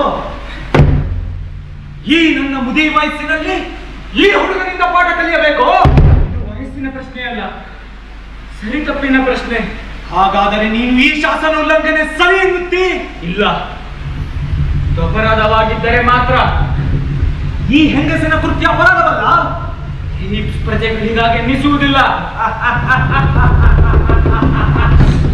ಪ್ರಜೆಗಳು ಎಂದಿನಿಂದ ನಾನು ಥೀಬ್ಸ್ ಪ್ರಜೆಗಳಿಂದ ಆಜ್ಞೆ ಪಡೆಯುತ್ತಿದ್ದೇನೆ. ಇದು ಕೊಂಚ ಬಾಲಿಷ್ಯ ಮಾತಲ್ಲವೇ? ಅಲ್ಲ, ನಾನು ಚಕ್ರ ಚಕ್ರವರ್ತಿ, ನನಗೆ ಮಾತ್ರ ನಾನು ಜವಾಬ್ದಾರ. ನೀನೊಬ್ಬ ಮಹಾಚಕ್ರವರ್ತಿ ಆಗಬಲ್ಲೆ. ಮರುಭೂಮಿಯಲ್ಲಿ ದುರಾತ್ಮ, ಹೇಳಿ, ಹೆಂಗಸೊಬ್ಬಳ ಇಚ್ಛೆಯಂತೆ ಕುಣಿಯುತ್ತಿದ್ದೀಯಲ್ಲವೇ? ನಾಚಿಕೆ ಪಡಬೇಕಂತ ಏನು ಮಾಡಿಲ್ಲ ನಾನು. ಆದರೆ ಅವಳ ವಾದಕ್ಕೆ ಬೆಂಬಲ ನೀಡುತ್ತಿದ್ದಿಲ್ಲ.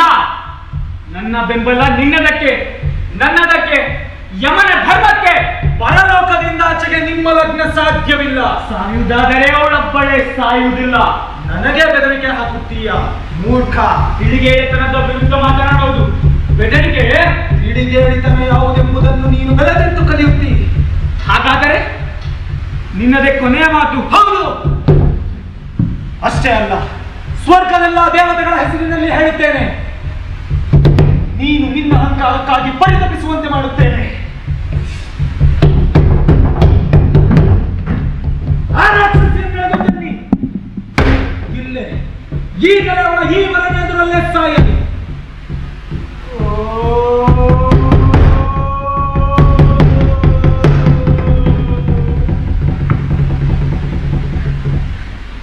ಆ ದೃಶ್ಯವನ್ನು ನೋಡಲಾರೆ.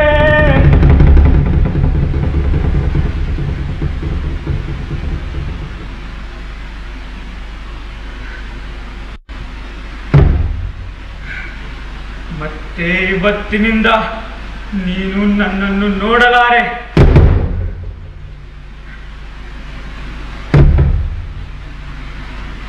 ಈ ನಿನ್ನ ಆತ್ಮೀಯರು ನಿನ್ನ ಹೀನ ಕೃತ್ಯಕ್ಕೆ ಸಾಕ್ಷಿಗಳಾಗಿರಲಿ.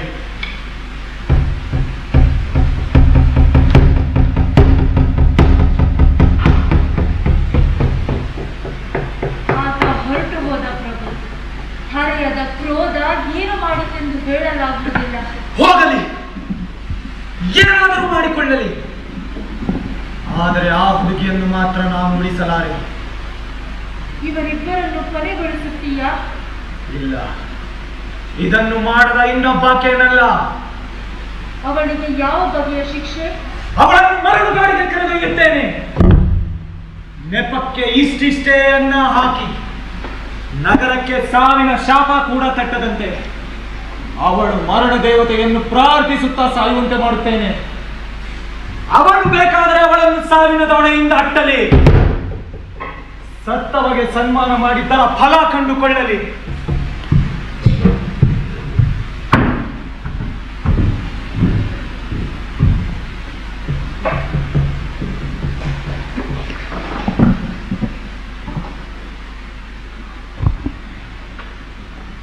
ಎಲ್ಲ ಐಶ್ವರ್ಯಕ್ಕೆ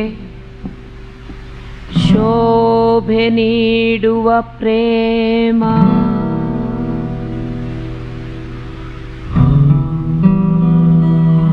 ಜೀವ ಕಳೆ ಉಕ್ಕಿಸುತ್ತಾ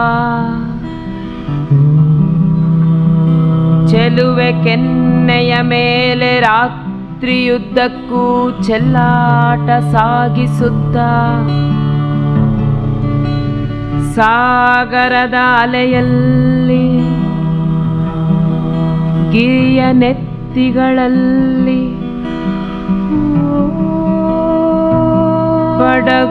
ಬಡಗುಡಿಸಲಿನಲ್ಲಿ ಅವನು ಯಾವನೇ ಇರಲಿ, ಎಂಥವನೇ ಆಗಿರಲಿ, ಅಕ್ಕರೆಯ ಹುಚ್ಚ ಚಲ್ಲಿ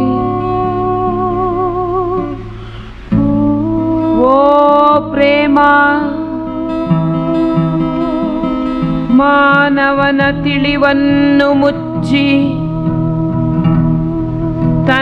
ತನ್ನವರನ್ನು ಪೀಡಿಸಲು ಹಚ್ಚಿ ಕೊನೆಗೆ ಚೆಂಗಲವೆಯನು ನೋಡಿದೊಡನೆ ಸಂತೋಷ ಬೆಳಕಾಗಿ ಹುಟ್ಟುತ್ತದೆ.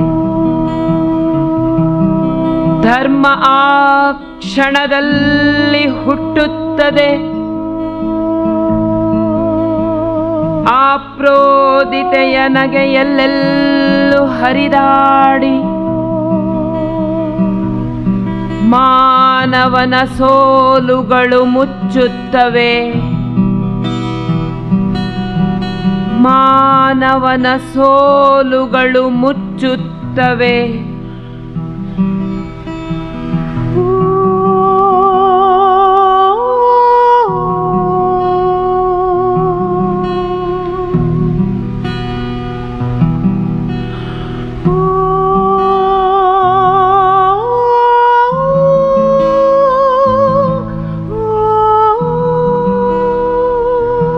ನಾನು ಮೀರಿದೆ ಮಿತಿಯ, ತಡೆಯಲಾರದೆ ನಾನು ಕಣ್ಣ ಹನಿಯ, ಸಾವ ಕನ್ನಿಕೆ ಅಂತಿಗೊನೆಯನ್ನು ಕಂಡು ನಿರ್ಭಾಗ್ಯಗಾದ ಗತಿಯ,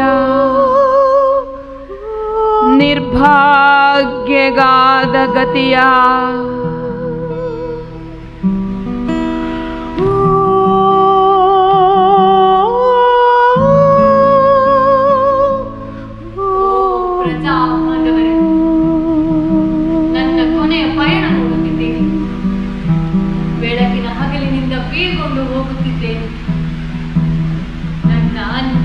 ಶಾಂತಿಯ ಸ್ಥಳಕ್ಕೆ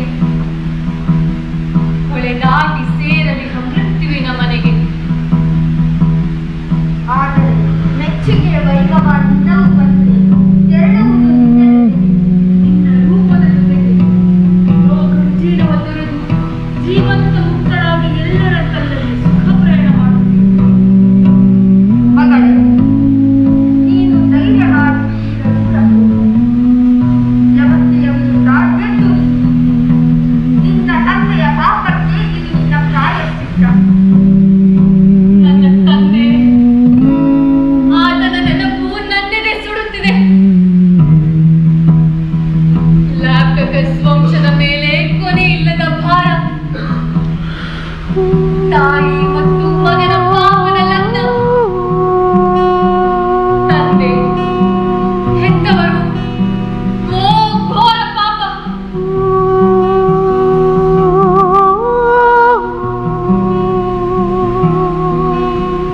ಅವರತ್ತ ಹೋಗುತ್ತಿದ್ದೇನೆ.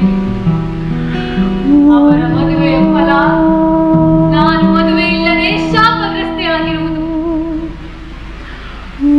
ಅದೇ ಪಾಪ ನನ್ನಣ್ಣನನ್ನು ನಾಶ ಮಾಡಿತು. ಪುಣ್ಯಕ್ಕೆ ಒಳ್ಳೆಯದು ಮಗಳೇ, ಅದರಷ್ಟಕ್ಕೆ ಅವಿಧೇಯತೆಯನ್ನು ಅಧಿಕಾರ ಸಹಿಸಲು ನಿನ್ನ ಅಹಂಕಾರಕ್ಕೆ ನೀನೇ ಬಲಿಯಾದೆ. ಆದ್ದರಿಂದಲೇ ನಾನು ತೆರಳಬೇಕಾಗಿದೆ. ಮದುವೆ ಸಂಭ್ರಮ ಸಂಗೀತವಿಲ್ಲದೆ, ದುಃಖದಲ್ಲಿ ಗೆಳೆಯರಿಲ್ಲದ ನನ್ನ ಬೀಳ್ಗೊಡಲು ಇಂದಿನಿಂದೆನಗೆ ಹೊತ್ತು ಮೂಡುವುದಿಲ್ಲ, ಬೆಳಕಾಗುವುದಿಲ್ಲ ನನಗೆ.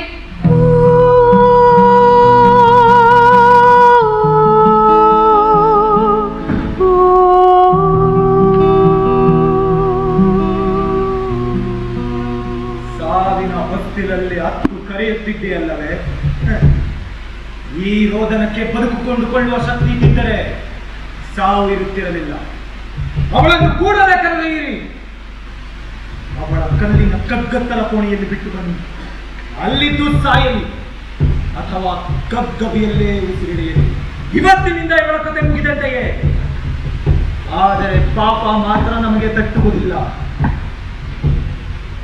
ಈಗ ಸಾವಿನ ಮನೆಗೆ, ನನ್ನ ಮದುಮನೆಗೆ, ನನ್ನ ಶಾಶ್ವತ ಸೆರೆಮನೆಗೆ, ನಿಮ್ಮ ಮನೆತನದ ಕೊನೆಯಾಗಿ ಆಗಿ ಹೋಗುವೆ. ಬೆರ್ಸಿಕೋನಿಯ ಗೃಹವಾಸಕ್ಕೆ, ಅಕಾಲ ಮೃತ್ಯು ದೆಸೆಗೆ. ಆದರೆ ಹೋಗುವೆ ನನ್ನ ಮನೆಗೆ, ತಂದೆಯ ಸಾನ್ನಿಧ್ಯಕ್ಕೆ, ತಾಯಿಯ ಕರೆಗುತ್ತರವಾಗಿ, ಅಣ್ಣನಿಗೆ ಹರ್ಷದಾಯಕಿಯಾಗಿ ಹೋಗುವೆ.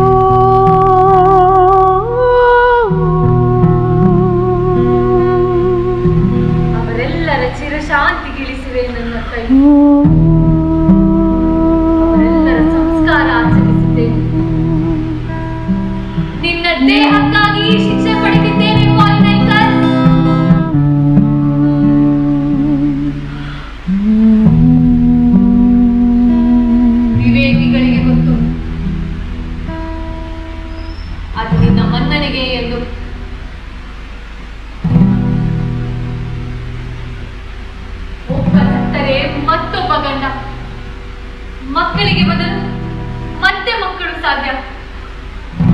ಆದರೆ ಹೆತ್ತವಳು ಮಡಿದ ಮೇಲೆ ಒಡ ಹುಟ್ಟಿದವಳು ಹೇಗೆ ಸಾಧ್ಯ? ಅದಕ್ಕಾಗಿಯೇ ನಿನ್ನ ಪ್ರೀತಿಸಿದೆ. ಆದರೆ ಅದಕ್ಕೆ ಈ ಕ್ರಯಾನ್ ಬದುಕಿ ಬಾಳದ ನನ್ನ ಒಬ್ಬೊಟ್ಟಿ ಸಾವಿಗೆ ನುಗ್ಗಿದ್ದಾನೆ. ಸ್ವರ್ಗದ ಯಾವ ನಿಯಮ ಮುರಿದಿದ್ದೇನೆ ನಾನು? ಯಾವ ದೇವರ ಇಚ್ಛೆ? ನಿಷ್ಠೆ ಎಂಬುದು ಪಾಪವಾಗಿರುವ ಈಗ ಯಾರಿಗೆ ಆಶೆ ಎಂದೆವು. ಆದರೆ ಶತ್ರು ತಪ್ಪು ಮಾಡಿದ್ದರೆ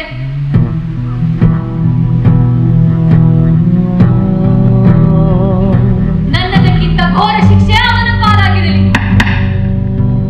ಯಥಾಪ್ರಕಾರದ ಪ್ರಚಂಡ ಉನ್ಮಾದ ಅವಳ ಎದೆಯನ್ನು ತಲ್ಲಣಿಸುತ್ತಿದೆ. ಆದ್ದರಿಂದಲೇ ಅವಳನ್ನು ಕಾಯುವ ಭಟರು ಕೆಲಸದಲ್ಲಿ ಎಚ್ಚರ ವಹಿಸಬೇಕು. ಇಲ್ಲದಿದ್ದರೆ ತೊಂದರೆಗೀಡಾಗುತ್ತಾರೆ.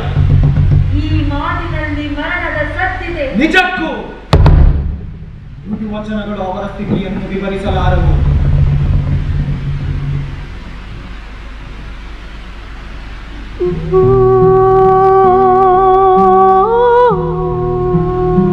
ಓ ಮನೆ ದೇವತೆಗಳೇ,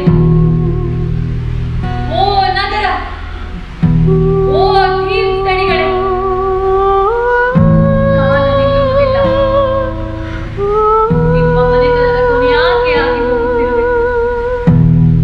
ಈತನ ಸೆರೆ ಹಾಳಾಗಿ ಹೋಗುತ್ತಿದ್ದೇನೆ. ಮನ್ನಿಸಿದ್ದರಿಂದ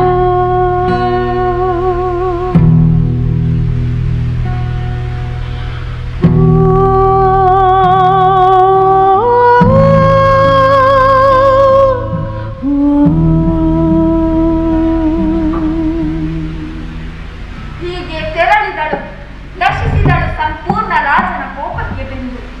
ಕೇಳಿ ಬಲ್ಲೆವು ನಾವು ಗವಿಯಲ್ಲಿ ಸವಿಯುತ್ತ ನಿನ್ನಂತೆ ಸಾಗಿದಳು ಎಂದು. ಉತ್ತರದ ಚಳಿಗಾಳಿಯಲ್ಲಿ ನಿತ್ಯ ನಡುಗುತ್ತ ಪಾಪಕ್ಕೆ ತುತ್ತಾದಳೆಂದು.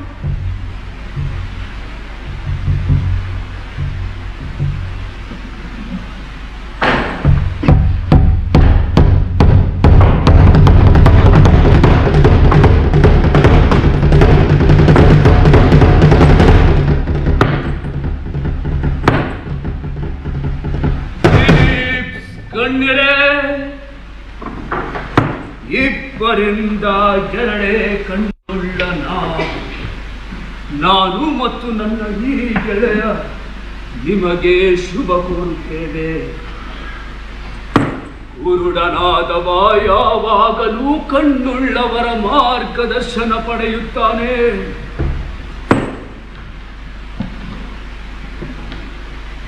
ಜ್ಞಾನ ವೃದ್ಧ ಟೈರೀಷಿಯಸ್, ಸ್ವಾಗತ ನಿನಗೆ. ಏನಾದರೂ ಸುದ್ದಿ ಉಂಟೆ? ಸುದ್ದಿ ಇದೆ. ಹಿತವಚನ ಕೂಡ ನಿನಗೆ ಕೇಳುವ ಮನಸ್ಸಿದ್ದರೆ ನಿನಗೆ ಕಿವಿ ಕೊಡಲು ನಾನೆಂದೂ ನಿರಾಕರಿಸಿ. ಆದ್ದರಿಂದ ಎಲ್ಲಿಯ ತನಕ ಸರಿಯಾದ ದಾರಿಯಲ್ಲಿದ್ದಿ. ಸಂತೋಷದಿಂದ ನಿನ್ನ ಋಣ ಒಪ್ಪಿಕೊಳ್ಳುತ್ತೇನೆ. ಹಾಗಾದರೆ ಕೇಳು. ನೀನೀಗ ಮತ್ತೊಮ್ಮೆ ಅಪಾಯಕರ ಕತ್ತಿಯ ಮೊನೆಯ ಮೇಲಿರುವೆ. ನಿಜವಾಗಿಯೂ ನನ್ನಲ್ಲಿ ನಡುಕ ಹುಟ್ಟಿಸುತ್ತಿದ್ದೀಯ ಅರ್ಚಕ. ಮುಂದುವರಿಸು. ಮುಂದುವರೆಸುತ್ತೇನೆ.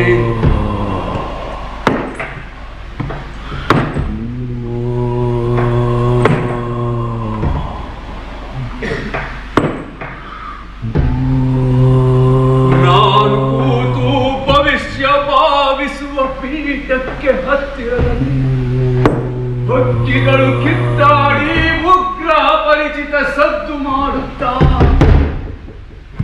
ರೆಕ್ಕೆಗಳ ಪಟ ಪಟ ಬಡಿದು ವಿಚಿತ್ರ ಚೀತ್ಕಾರ ಮಾಡುತ್ತಿದ್ದವು. ಅವು ಪರಸ್ಪರ ಉಗುರಿನಿಂದ ಪರಚಿ ಹೋರಾಡುವುದ ಊಹಿಸಿದೆ. ಅಶುಭ ಸೂಚನೆ ಎಂದು ಬೆಂಕಿಗೆ ಬಲಿ ಹಾಕಿ ನೋಡಿದೆ.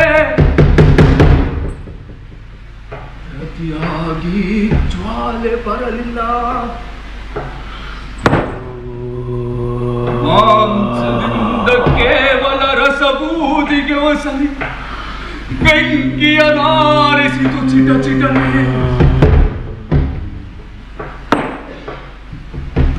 ಇದನ್ನು ನಾನು ನನ್ನ ಸಹಾಯಕನ ಕಣ್ಣಿಂದ ನೋಡಿದೆ.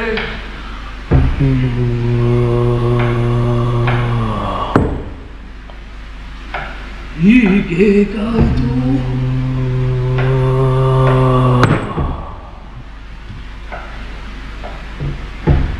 ನಮಗೆ ನಿನ್ನ ಕೃತ್ಯಗಳಿಂದ ರೋಗ ತಟ್ಟಿದೆ ಕ್ರಯ. ನಮ್ಮ ಪುಣ್ಯ ಪೀಠಗಳನ್ನು ದೇವಸ್ಥಾನಗಳನ್ನು ನೆನೆಸಿದ ರಕ್ತ, ಹತ್ತು ನಾಯಿಗಳು ನೆಕ್ಕಿ ಕುಡಿಯುವ ರಕ್ತ. ನೀನು ನಿರ್ಭಾಗ್ಯ ಇಡೀ ಪುತ್ರನ ನಾಳಗಳಿಂದ ಚೆಲ್ಲಿದ ನೆತ್ತರಲ್ಲದೆ ಬೇರೆ ಅಲ್ಲ.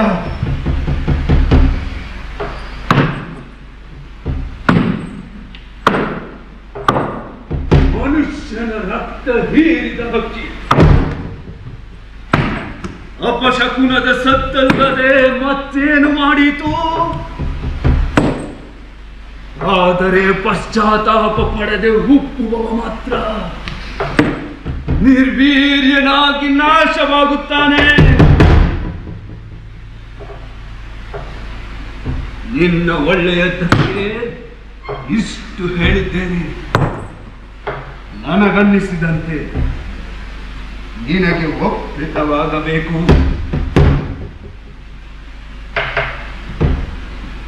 ನೀನು ನನ್ನ ಮೇಲೆ ಆಪಾದನೆ ಹೊರಸುತ್ತಿದ್ದೀ ಯಜಮಾನ.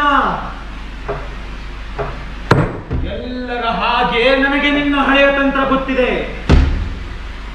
ನಿನ್ನ ಲಾಭಕ್ಕಾಗಿ ನನ್ನನ್ನು ಕೊಂಡುಕೊಳ್ಳುವ ಸರಕು ಮಾಡಿಕೊಂಡಿರುವ ನಿನ್ನ ಗುಣ ಗೊತ್ತು. ಆದರೆ ಸಾಡಿಸಿನ ಬೆಳ್ಳಿಯಾಗಲಿ ಹಿಂಡಿಯಾದ ಬಂಗಾರವಾಗಲಿ ಆ ಕಡುದ್ರೋಹಿಗೆ ಸಮಾಧಿಯನ್ನು ಕೊಳ್ಳಲಾರವು. ಇಲ್ಲ, ಮನುಷ್ಯನ ಎಂಥ ಕೃತ್ಯವು ದೇವರ ಘನತೆಗೆ ಕಳಂಕ ತರಲಾರವು. ಆದರೆ ಆ ತೊರೆವ ನೆಪದಲ್ಲಿ ಹಿತ ನುಡಿಯುವ ಮಾನವರ ಭಯಂಕರ ಪತನ ಮಾತ್ರ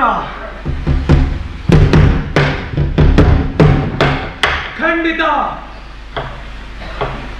ಓ, ಇದನ್ನು ಅರ್ಥ ಮಾಡಿಕೊಳ್ಳುವವರು ಇಲ್ಲವೇ ಈ ಜಗತ್ತಿನಲ್ಲಿ? ಹೇಳು, ಅದೇನು ನುಡಿಮುತ್ತು? ನಮ್ಮ ಸೌಭಾಗ್ಯದಲ್ಲಿ ಅಮೂಲ್ಯವಾದದ್ದು ವಿವೇಕ. ದುಸ್ಸಾಹಸಗಳಲ್ಲಿ ಅವಿವೇಕ ಮುಖ್ಯವಾಗಿರುವಂತೆ. ಹೌದು, ಅವಿವೇಕ ಅಂಟು ಜಾಡ್ಯ ಅದು ನಿನ್ನನ್ನು ತುಂಬಿಕೊಂಡಿದೆ. ಕಡಿ ಹೇಳುವವರ ಜೊತೆ ಜಗಳಕ್ಕೆ ನಾನು ಸಿದ್ಧನಿಲ್ಲ. ಆದರೆ ಅದನ್ನೇ ಮಾಡಿದ್ದಿ. ನಾನು ಕಣಿ ಮಾರಿಕೊಳ್ಳುವುದಾಗಿ ಆಪಾದಿಸಿ ಎಲ್ಲ ಕಡಿ ಹೇಳುವವರು ಮಾರುತ್ತಾರೆ. ಅದು ಅವರ ಕುಲಕಸುಬು. ಅಥವಾ ದೊರೆಗಳ ಕುಲಕಸುಬಿನಂತೆ ಭ್ರಷ್ಟ ಕಾಸಿಗಾಗಿ ದೊರೆಯುತ್ತಿರಬಹುದಲ್ಲ. ಇದನ್ನು ಯಾರಿಗೆ ಹೇಳುತ್ತಿದ್ದಿ? ಮನದಿಲ್ಲ ತಾನೆ?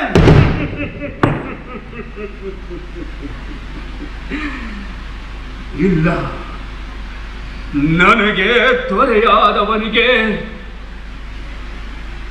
ನನ್ನ ಮಾರ್ಗದರ್ಶನದಿಂದ ನಿನ್ನಲ್ಲಿ ಆ ಮಂತ್ರ ಶಕ್ತಿ ಇಲ್ಲದಿಲ್ಲ. ಅಂದ ಮಾತ್ರಕ್ಕೆ ನೀನು ಪ್ರಾಮಾಣಿಕನೆನಿಸಿಕೊಳ್ಳುವುದಿಲ್ಲ. ಅಂದುಕೋ. ಆದರೆ ನಾನು ಬಿಚ್ಚಿಡದ ಗೂಡ ಬಿಚ್ಚಿ ಹೇಳುವಂತೆ ಮಾಡುತ್ತಿದ್ದಿ. ಬಿಚ್ಚಿ ಬಿಡು.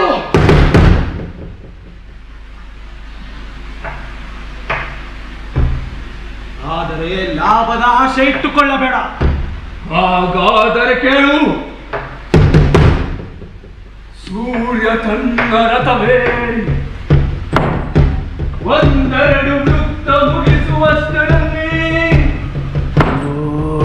ಈ ಹೆತ್ತವನಿಗೆ ಸಾವು ತಟ್ಟುತ್ತದೆ. ಎರಡು ಕಾರಣಕ್ಕಾಗಿ ಎಳೆಯ ಜೀವಕ್ಕೆ ಮರಣ ದಂಡನೆ ವಿಧಿಸಿ ಕವಿಯ ಕೋರಿಯಲ್ಲಿ ಎಸೆದಕ್ಕಾಗಿ ಸಂಸ್ಕಾರ ಸಮಾಧಿ ಬಹಿಷ್ಕರಿಸಿ ಸತ್ತ ದೇಹವನ್ನು ಬಯಲಲ್ಲಿ ಎಸೆದ ನೀಚ ಕೃತ್ಯಕ್ಕಾಗಿ ನಿನ್ನ ಈ ಕೃತ್ಯಕ್ಕೆ ಫಲವಾಗಿ ಇದು ಹಾಗೆಯೇ ಆಗುತ್ತದೆ.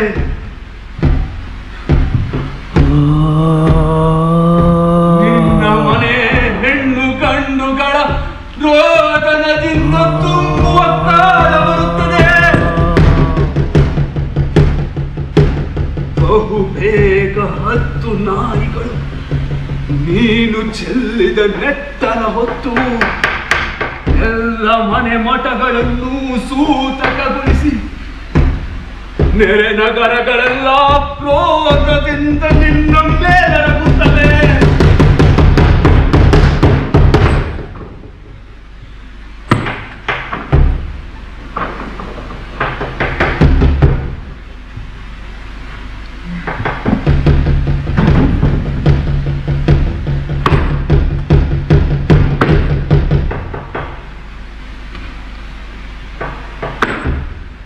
ನನ್ನ ಕೆಲಸ ಮಾಡಿ ಮುಗಿಸಿದ್ದೇನೆ. ನನ್ನನ್ನು ಚುಚ್ಚಿ ಕೆರಳಿಸಿದ್ದರಿಂದ ನಿನ್ನೆದೆಯಲ್ಲಿ ನನ್ನನ್ನು ಬಿತ್ತಿದ್ದೇನೆ. ನೀನು ಇದರಿಂದ ಮುಕ್ತನಾಗಲಾರೆ ಹುಡುಗ.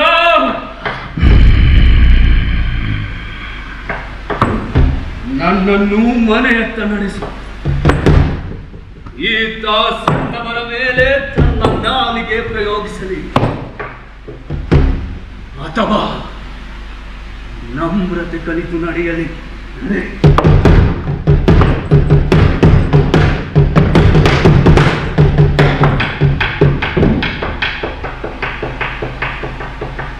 ಆತ ಹೊರಟು ಹೋದ ಪ್ರಭು ಕೇಳು ನುಡಿಯಾಡಿದ್ದಾನೆ. ನನ್ನ ಬಿಳಿ ಕೂದಲು ಕಪ್ಪಾಗಿದ್ದಾಗಿನಿಂದ ಬಂದಂತೆ ಅವನ ಭವಿಷ್ಯ ಎಂದೂ ಸುಳ್ಳಾಗಿಲ್ಲ. ಅದೇನೋ ನಿಜ. ಆದರೆ ನನ್ನೆದೆ ದ್ವಂದ್ವದ ಉಯ್ಯಾಲೆಯಲ್ಲಿದೆ. ಮಣಿಯುವುದು ಕಷ್ಟ, ಮಣಿಯದೆ ಕೇಡನ್ನು ಸಹಿಸುವುದು ಇನ್ನೂ ಕಷ್ಟ. ಓ ಮೆನೋಗಿಯಾಸ್ ಪುತ್ರ, ಹೊತ್ತು ಮೀರುವ ಮುನ್ನ ಅರ್ಥ ಮಾಡಿಕೋ.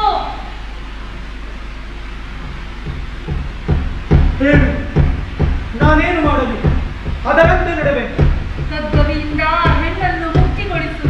ಸಮಾಧಿ ಮಾಡದ ಶವಕ್ಕೆ ಸಂಸ್ಕಾರ ಮಾಡು. ಹೀಗೆ ಮಾಡಬೇಕೆಂಬುದು ನಿಮ್ಮ ಇಚ್ಛೆಯೇ? ಹಿತವಚನವೇ? ಈಗಲೇ ಮಾಡು. ಪಾಪಿಗಳನ್ನು ಹತ್ತಿಕ್ಕುವುದರಲ್ಲಿ ಆ ದೇವರು ತಡ ಮಾಡುವುದಿಲ್ಲ.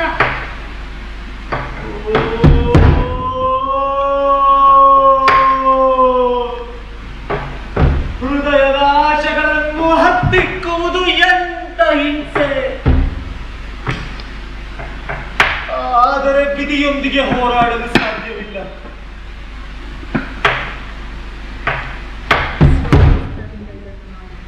ಬೇರೆಯವರಿಗೆ ಒಪ್ಪಿಸಬೇಡ. ಹಾಗೆ ಆಗಲಿ. ಹೋಗುತ್ತೇನೆ.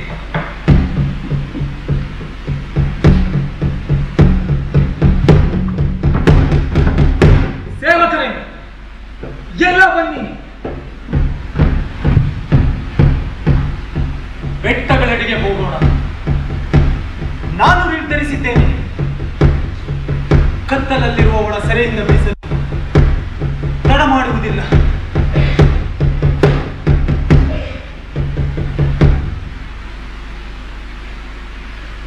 ಬದುಕಬೇಕೆನ್ನುವ ಮಾನವ ಧರ್ಮ ರಕ್ಷಿಸಬೇಕು.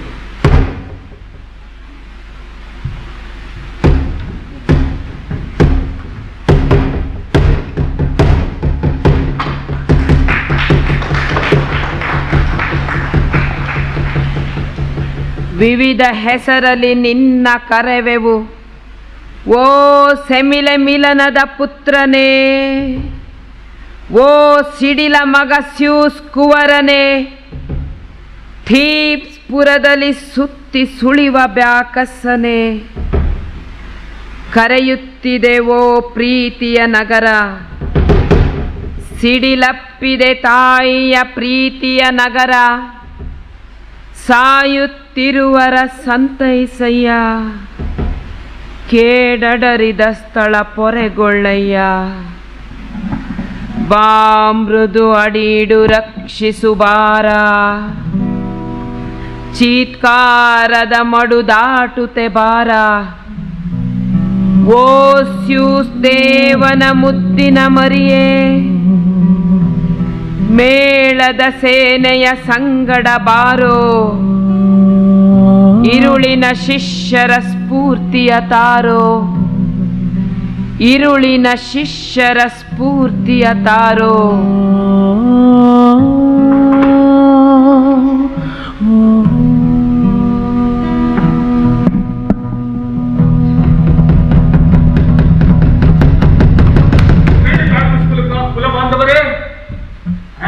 ಸೋದರರೇ, ಮನುಷ್ಯನ ಸುಖ ದುಃಖ ವಾರ್ತೆಗಳನ್ನು ನಾನು ಹೊಗಳಲಾರೆ.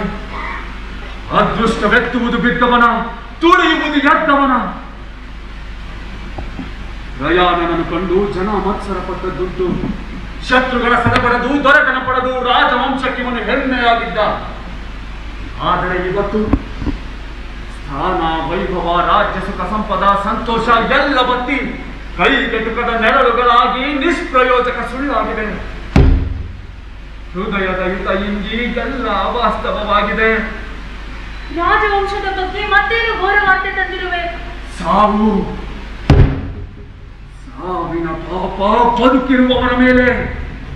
ಯಾರ ಸಾವು? ಯಾರಿಂದ?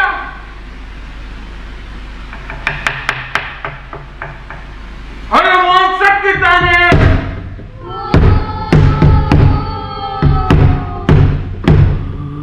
ಆತ್ಮಹತ್ಯೆಯಿಂದ ರಕ್ತ ಚೆಲ್ಲಿಕೊಂಡಿದ್ದಾನೆ.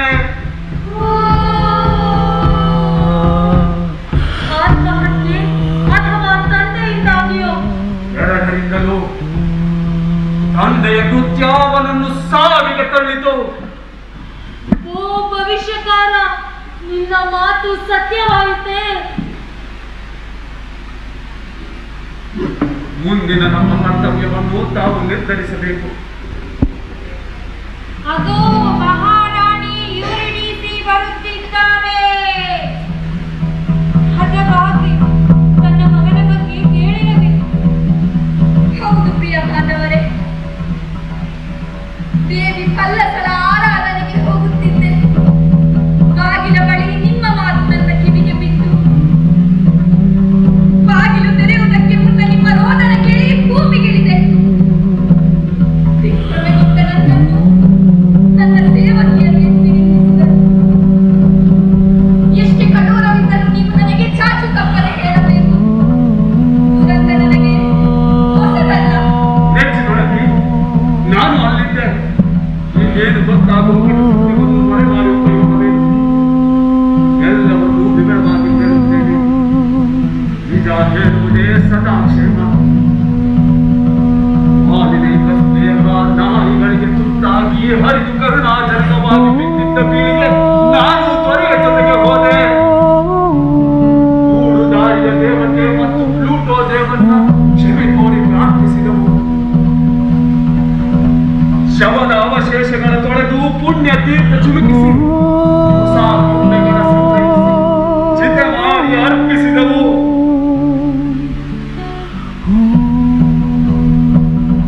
ಬೂದಿಯ ಮೇಲೆ ಅವನ ತಾಯಿ ನೆಲದ ಮಣ್ಣಿಂದ ಸ್ಮಾರಕ ನಿರ್ಮಿಸಿದವು. ಅಲ್ಲಿಂದ ಕವಿಯಲ್ಲಿ ಎಲ್ಲ ಹಾಸಿಗೆ ಮೇಲೆ ತನ್ನ ಮದುಮಗನನ್ನು ಸಾವನ್ನು ಕಾಯುತ್ತಿದ್ದ ಕನ್ಯೆಯ ವಿಮೋಚನೆಗೆ ಹೊರಟೊಡನೆ ನಮ್ಮೆಲ್ಲರ ಮುಂದಿನ ನಮ್ಮಲ್ಲೊಬ್ಬ ಆ ಮನೆಯಿಂದ, ಆ ದುರಂತದ ಮದುಮನೆಯಿಂದ ಭೀಕರ ಚೀತ್ಕಾರ ಮರುದನಿಗೊಳ್ಳುವುದ ಕೇಳಿಸಿಕೊಂಡ. ಹಿಂದೆ ಬಂದು ದೊರೆ ಕೈಯಾಕ್ಕೆ ಹೇಳಿದ, ಆದರೆ ಆ ಗೂಢ ಸತ್ತಿನ ಅರ್ಥ ಹೊರಗೆ ಆಗಲೇ ತಿಳಿದಂತಿತ್ತು.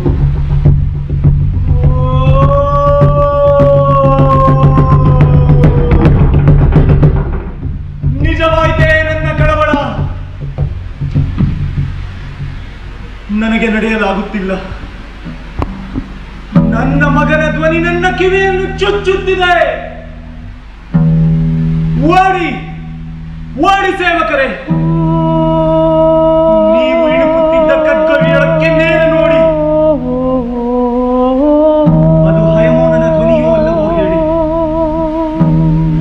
ಅಲ್ಲದಿದ್ದರೆ ಅದು ನನ್ನ ಮನಸ್ಸಿನೊಂದಿಗೆ ದೇವತೆಗಳ ಚೆಲ್ಲಾಟ. ಅಂತ ತಳಿಯ ಮಾತಿನಂತೆ ಓಡಿ ನೋಡಿದರೆ ಅಲ್ಲಿ ಗುಹೆಯ ಮೂಲೆಯಲ್ಲಿ ನೇತಾಡುತ್ತಿತ್ತು ಅವಳ ದೇಹ. ನಾರಿನ ಹಬ್ಬದ ಮನೆಯಲ್ಲಿ ಅವಳನ್ನು ಸ್ವರ್ಗಕ್ಕೆ ತೆರಳಿದ ತೇಜಸ್ಸಿನ ನಿರ್ಭಾಗ್ಯ ನಲ್ಲೆಯ ನಡುವಿನಲ್ಲಿ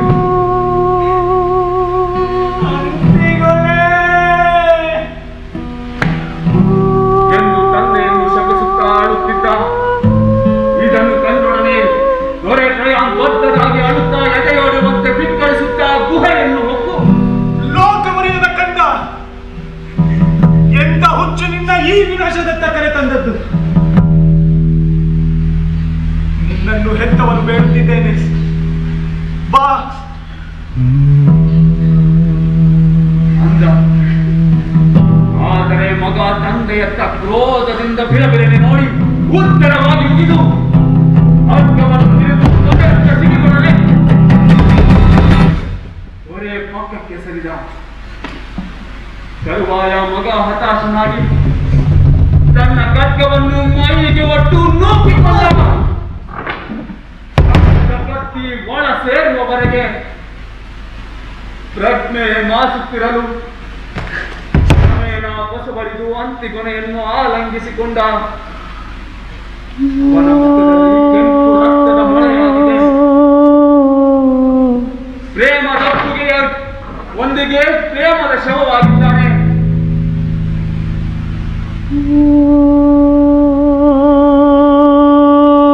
ಬದುಕಿನಲ್ಲಿ ಆಗದ ಮದುವೆಯನ್ನು ಯಮನ ಅರಮನೆಯಲ್ಲಿ ಆಗಿದ್ದಾನೆ.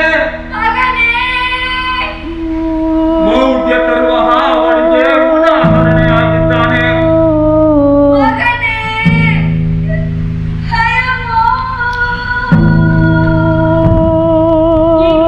ಆಕೆಯ ನಿರ್ಗಮನದ ಅರ್ಥವೇನು?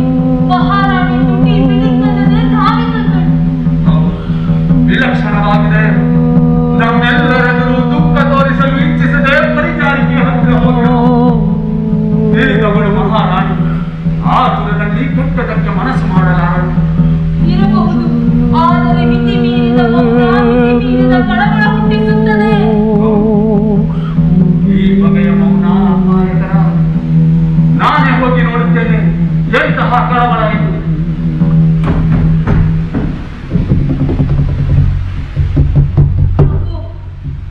ದೊರೆ ಆಗಮಿಸುತ್ತಿದ್ದಾರೆ. ಆತನ ಮುಖ ಆತನ ಪಾಪ ಕೃತ್ಯಕ್ಕೆ ಸಾಕ್ಷಿಯಾಗಿದೆ. ಮಹಾಪಾಪ ಎಳೆಯುವುದು ನಮ್ಮ ಬದುಕನ್ನ, ಮಹಾಪಾಪ ತಳ್ಳುವುದು ಜೀವಂತವಾದದ್ದನ್ನ, ಮರಣದತ್ತ. ಕೊಂದವನು ನಾನೇ, ತಂದೆ. ಕೊಲೆಯಾದವನು ಕಂದ. ಓ ಪುತ್ರ, ಓ ನನ್ನ ಸಾವನ್ನಪ್ಪಿದ ಪುತ್ರ, ನಿನ್ನನ್ನು ಕೊಂದದ್ದು ಎಳೆ ವಯಸ್ಸಿನ ಅವಿವೇಕವಲ್ಲ, ನಾನೇ ಮೂರ್ಖತೆಯ ಮೊತ್ತ. ತಡವಾಗಿ, ತೀರಾ ತಡವಾಗಿ ತಿಳಿದಿದೆ ನಿನಗೆ ಈ ಸತ್ಯ. ದುರಂತದಿಂದ ಪಾಠ ಕಲಿತೆ.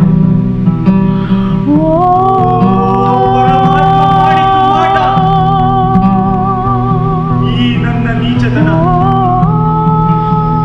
ದೇವತೆಗಳಾಟ. ಸಕ್ಕಿಗನು ಬಿಟ್ಟಿದ್ದಾನೆ ತನ್ನಯ ಬಾಣ.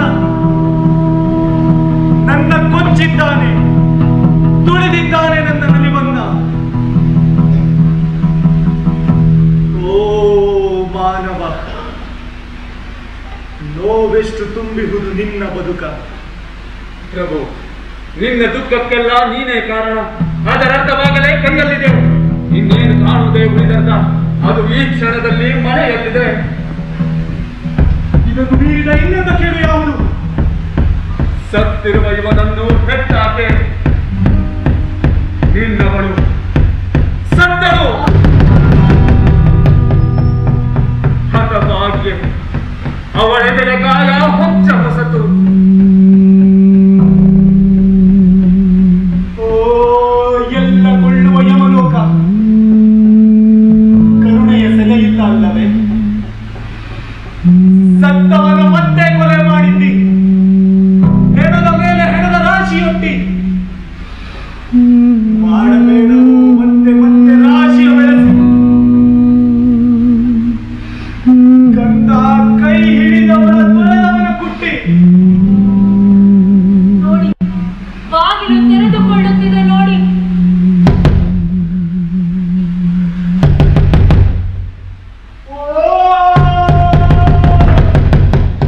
ಎರಡನೆಯ ಮಾರಕ ಹೊಡೆತ.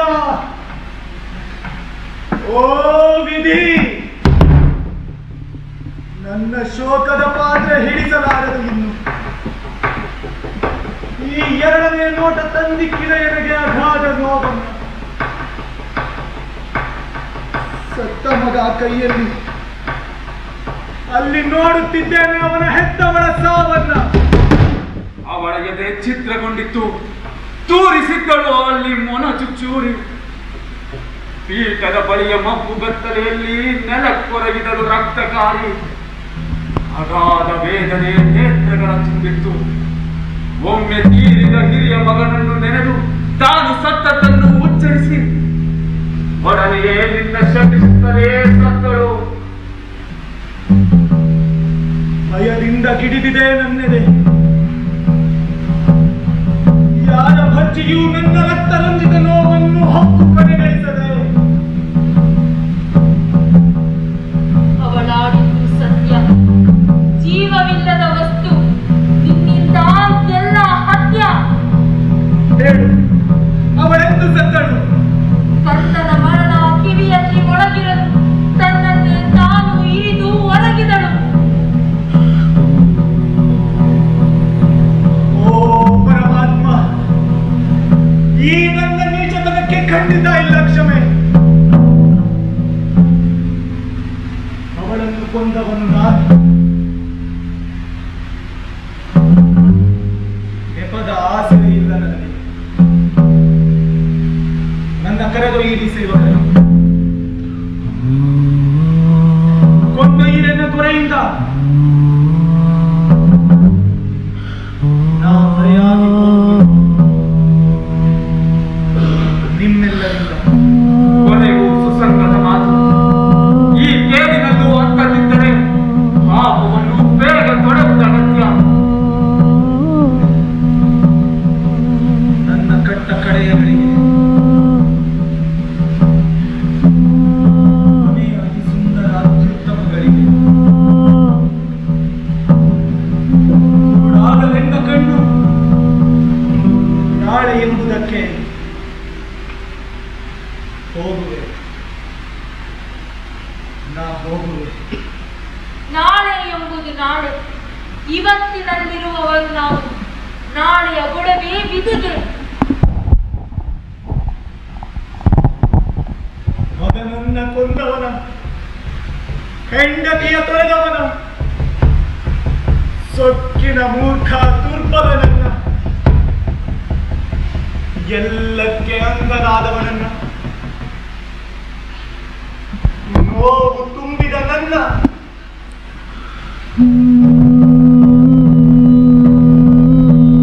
ಕರೆದೊಯ್ಯಿರಯ್ಯ ನನ್ನಾಣೆ. ಮುಟ್ಟಿದ್ದೆಲ್ಲ ಮಣ್ಣಾದನು. ಸಾವೆನ್ನ ಮೇಲೆರಗಿದಂದು ಎತ್ತ ನೋಡಲಿ ನಾನು. ಎಲ್ಲಿಗುವುದು ನನಗೆ ಆಸರೆಯ ಜೀವ.